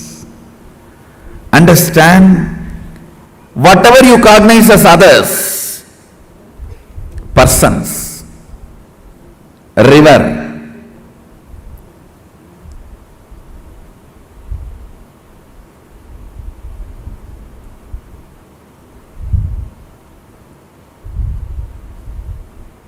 hill, whatever you may cognize as others, imbibing them as part of you, getting them as part of you, making them feel as you, recovering your oneness with them is completion with others. Understand? I am defining completion with others. Anything, anybody you cognize as others, bringing the original cognition back that they are one with you, waking up to the oneness with them or at or it, realizing the oneness again is completion with others. Completion with others is not apologizing to others. Understanding others. Others are as complicated as you. Understanding others are as complicated as you. brings completion with others. You are not a bad person, you are a complicated person. All your dimensions are very strong. What others consider as good part of you, what others consider as bad part of you, all are very strong. I tell you, just like you are complicated, everyone is complicated. Understanding everyone is complicated brings completion with others, and you start feeling oneness with them. You start feeling oneness with them. Identifying yourself with others, putting yourself not in their shoes but in their crown. Why should always that word, putting yourself in their shoes? No. We Hindus, we put ourselves in their crown.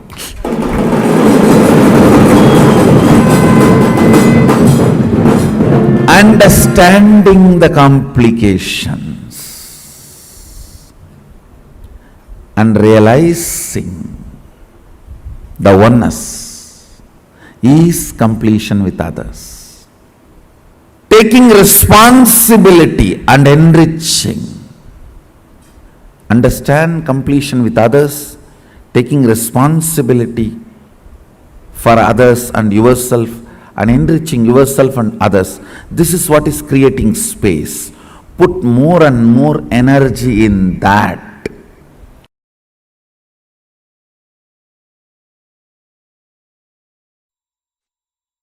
All your patterns, obsessive, compulsive, reactionary patterns, are not worthy. Life, Paramashiva's powers are only worthy to manifest, celebrate, enjoy. Listen carefully.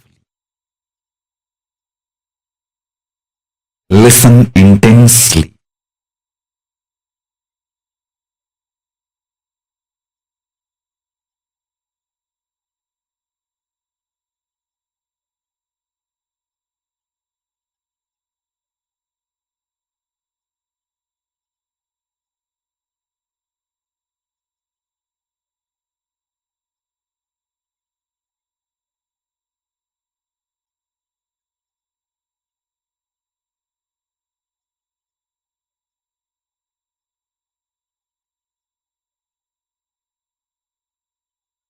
Unable to build collective integrity is just because of your obsessive, compulsive, reactionary pattern. Understand? Whatever stops you building collective integrity is your obsessive, compulsive, reactionary pattern. Sit and pen down what stops you building collective integrity around you. Behave ferociously with those patterns. You usually behave ferociously with the people, not with the patterns. Behave ferociously with the patterns. Behave cutely with the people. You do opposite. You behave ferociously with people and behave very cutely with your patterns.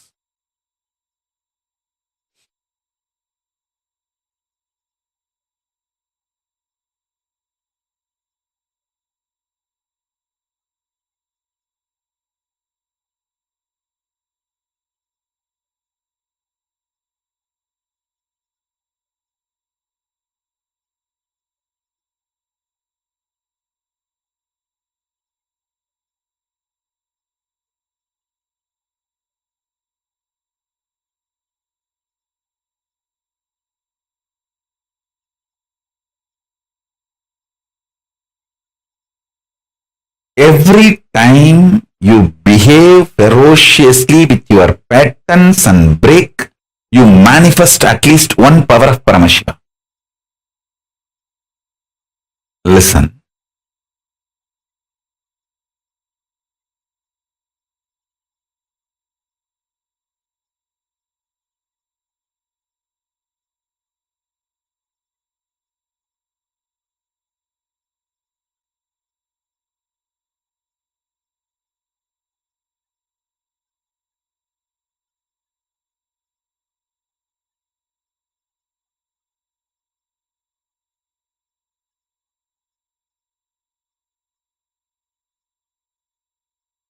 To behave ferociously with your pattern. You don't need anything other than feeling connection or trust on me, because the trust you have on me will naturally manifest as the courage to execute my words.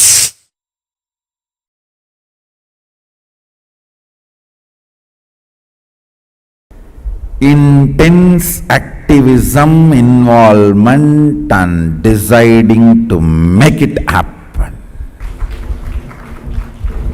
Nothing else is useful. Nothing else is required.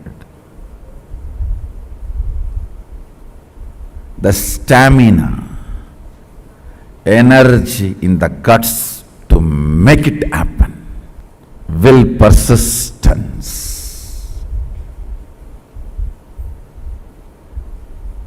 Do you know in how many places the oppositions I am facing? But I don't think even once, I don't feel cognized even once, nobody is supporting me.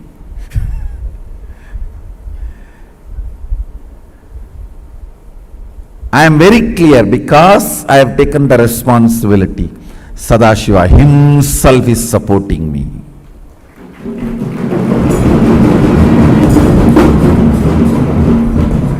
He himself is manifesting. He himself is doing everything. Understand, you will have in your inner space 10 choices. One, oh, I am trying every best, nobody is supporting me. One thought current. Loser. Losers don't sacrifice. Losers are the arrogant, abusive fellows. Out of arrogance and abusiveness, no sacrifice will happen. This is another one thought current. The one more thought current. Oh, if I take the responsibility, I am only questioned, I am not supported. You are given everyday food, that is a support. You are given all your basic needs, that is a support. You are given all the survival needs, that is a support. But nobody bothers about all the support available. They think, oh, all my work everyone will do and I will put my name, that is what is called support. So that is what if you are defining and expecting as a support.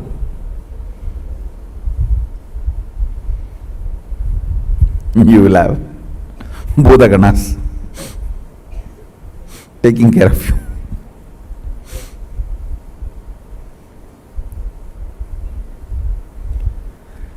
All these thought currents will run in you. It is you who need to decide to which thought current you are going to give life. To which thought current you are going to give life. You are an adult, decide to which thought current you are going to give life. Your life is going to be like that, that's all. To which thought current you are going to give life, your life is going to be like that, that's all. Understand? Somebody decided to have a Ganga Snan and started his journey from Rameswaram. Today he may not have Ganga. He may have only the streams in the roadside to take bath. but only if he does not dilute his vision, goal. At least after 1 year, he will reach Ganga and have Ganga Snana. Today you may not be as you really expect you to be or as I really want you to be. You may not be. But only if you keep my vision for you alive and moving towards it, at least in next 1 or 2 years, you will be settled and radiating, manifesting that vision. Understand?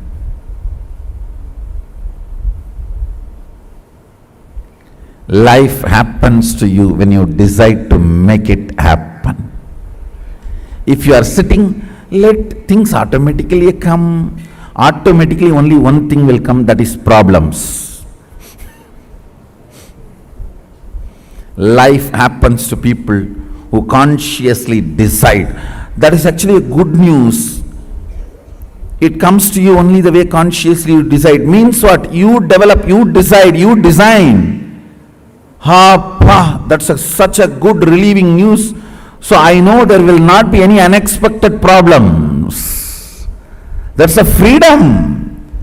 Feeling empowered. It is we who decide and design the life. To what you are loyal, that will be your life.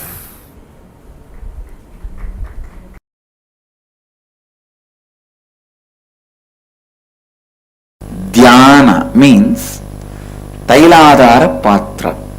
That's all is defined. Means when the oil flowing from one vessel to another vessel, when it is poured, that is called dhyana. Same way, Ganga moving from one ghat to another ghat, one place to another place, is called Shravana. Understand?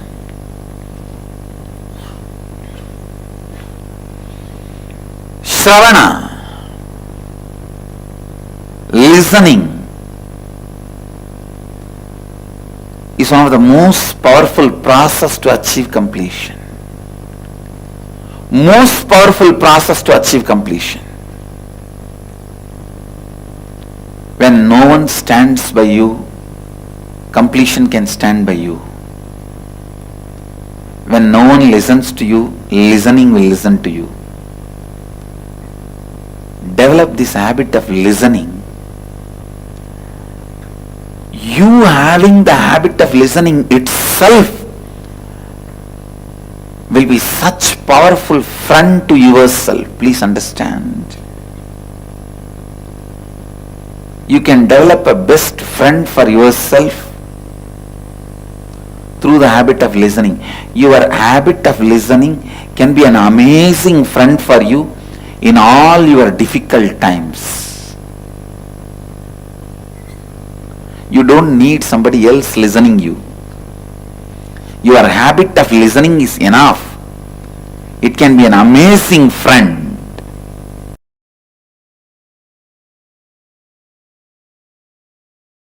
For that 6 days, all of you who want to do Kandasashti Vrata, gather in one place. Cook together. Have only one meal during the sunset. Whole day don't eat anything. Do Kandasashti Parayanam 36 times. Sit as a group from morning till evening. That 6 days take off. Whoever wants to do Kandasashti Vratam, all of you gather in one place. Stay in one place.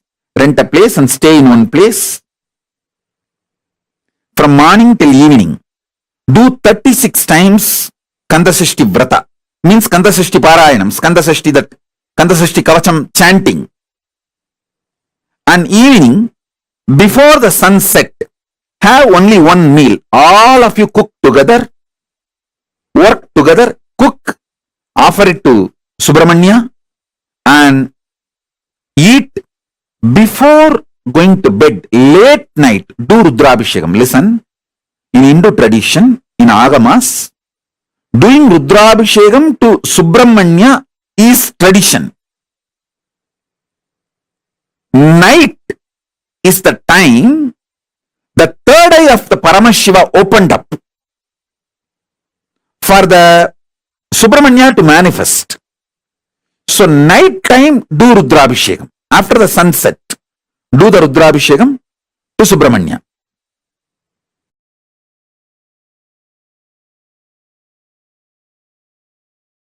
Kailasa lifestyle is a beautiful preparation for you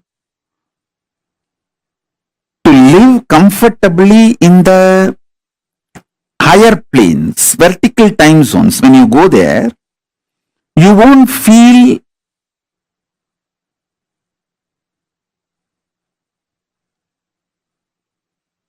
cultural shock. You will not feel cultural shock when you go to the higher planes if you learn the Kailasa lifestyle here on the planet Earth.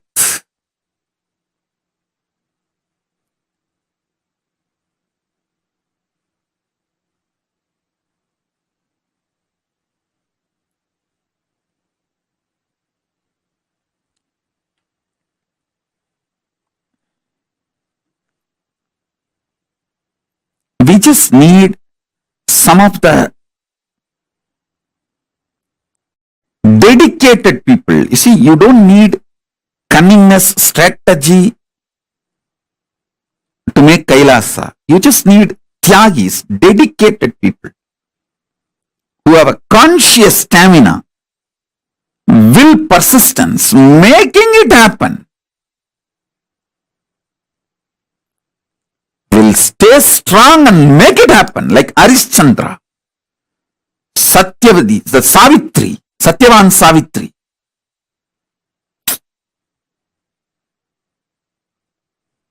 Whatever. Will, persistence. Nachiketa. Will, persistence.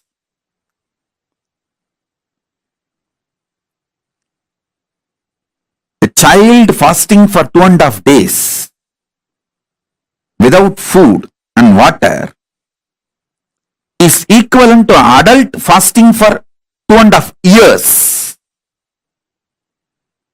Because for child, food is the only life, source of life. For an adult, there are multiple sources of life.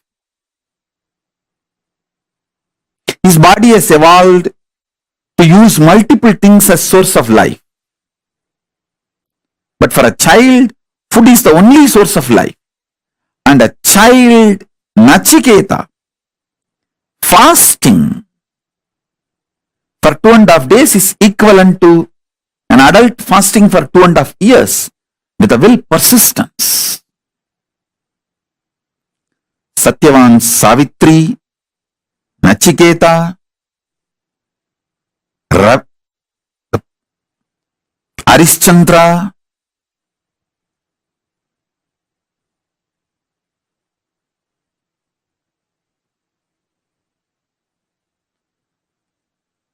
what a will, persistence. We need just few people with that kind of a conscious stamina, will, persistence to create collective integrity, to make collective integrity for Kailasa to happen. They become the foundation of Kailasa's evolution. Not any efficient, cunning, strategic, no. It is dedicated, Tyagis,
Yes. Swamiji revealed a very, very beautiful truth. Collective integrity keeps the ship afloat. As long as you are following the principles of collective integrity, you keep the ship afloat.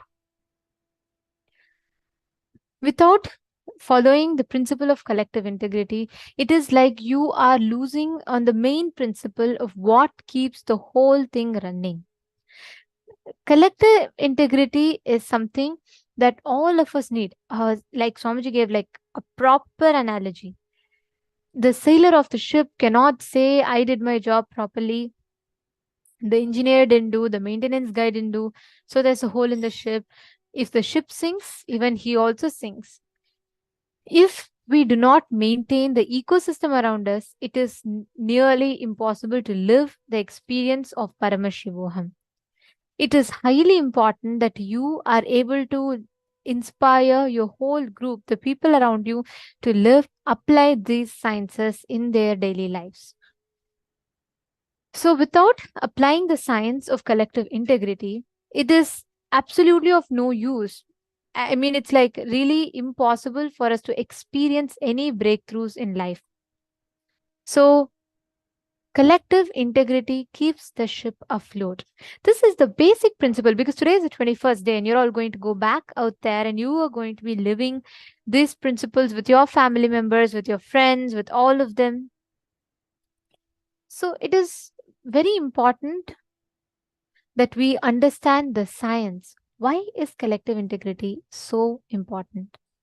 Because collective integrity is the key with which you can unlock the science of creating, living with a successful ecosystem around you. Successful place around you, which can, the people around you who can support you in you manifesting your goal, your vision in life, whatever you want to create as reality in life. Collective integrity is the key. That keeps the whole ship afloat. Now, Swamiji gave a very, very important activity for us. Collective integrity means not you thinking, oh, I'm fine, I'll take care of myself, and as long as I'm integrated, I'm okay. No. Because if the sailor thinks, as long as he is sailing the ship, that's okay. If there's a person who's drilling a hole into the ship, that's totally fine. It's not his responsibility. No. When the ship sinks, it's not going to see whether the sailor did it properly or whether the engineer crafted it properly. The ship sinks, all of us, everyone inside is going to sink. Convincing the organs of your body, convincing the organs of your life is one and the same. Whatever stops you building collective integrity is your obsessive, compulsive, reactionary patterns. How many times many of you feel, as long as I am integrated, I'm good with that. I think managing others or inspiring others to be integrated is little too much and I'm not ready for it. How many of you entertain thought currents like this or similar to this? How many of you entertain such thought currents? Post in the chat. And how many of you are identifying that these thought currents are what misaligns you from the collective integrity, the space of collective integrity? Please post that in the chat.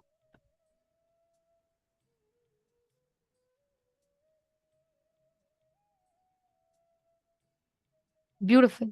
Understand whatever is the thought current. Sometimes you may feel like it's fine. I don't want others to, feel bad about me when I remind them, or I don't want to get into people's bad books, or I don't want to take responsibility for others. I don't think I can handle it. All these are the thought currents that stops us. Look back into you, see what in you stops you from taking responsibility for collective integrity in life. Take a few minutes. I request every one of you to look in and pen down what stops you from standing up and aligning to collective integrity in life. Please pen down.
relax. Now, as all of us are writing this down, let us actually apply this principle of collective integrity to enter into the power manifestation. See, it is not just manifesting what you are, it's also manifesting not just with yourself. You can never manifest power just by yourself, right? It's an ecosystem around you. Why don't you all do this? Connect to the people, any one of your friends, family members, and manifest this power of scanning or reading their mind, connecting with them, manifesting this power of being able to read their mind and identify what exactly is the thing that they are thinking in their mind. Do it from the space of oneness. Do it with the context of understanding, with the clear understanding of the science of collective integrity. So the science is very simple. You're going to connect to a person. Let them remember any incident, their birthday parties, their wedding, their anything it could be. And then let them write down the date and the incident. And what you are going to do is you're going to connect to them. You're going to scan and identify what that incident is, what happened on that exact particular day. Okay, shall we all start? Please start. Connect to Swamiji. Chant the Mahavakya. Actually, you will be able to see it clearly appearing like a movie visual on your third eye. And sometimes it may happen very randomly. It will start with one, continue with, like it will start with showing you a tree, and then suddenly it will show you a family, then it will show you a car. But start describing whatever you're seeing. Even if you think it's just distorted or, disjoint visuals, it's okay. Go ahead and tell whatever is coming in your third eye. Start with that. I request every one of you here to do it. Let's start. Please chant the Mahavak. Paramashivoham. Om Nithyananda Paramashivoham. Om Nithyananda Paramashivoham. Om Nithyananda Paramashivoham.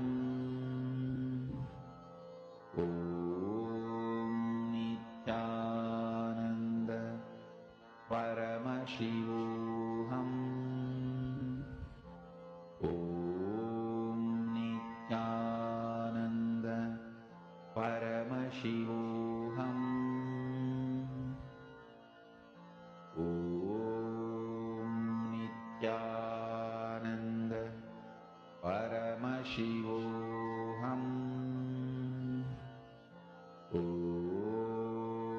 Nithyananda Paramashivoham. Om Nithyananda Paramashivoham. Om Nithyananda Paramashivoham. Om Nithyananda Paramashivoham. Om Nithyananda Paramashivoham.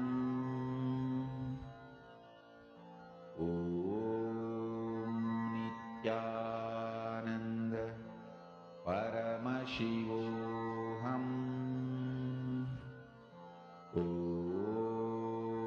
Nithyananda Paramashivoham. Om Nithyananda Paramashivoham. Om Nithyananda Paramashivoham.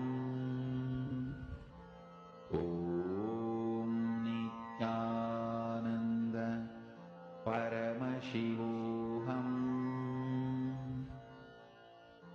Om Nithyananda Paramashivoham. Om Nithyananda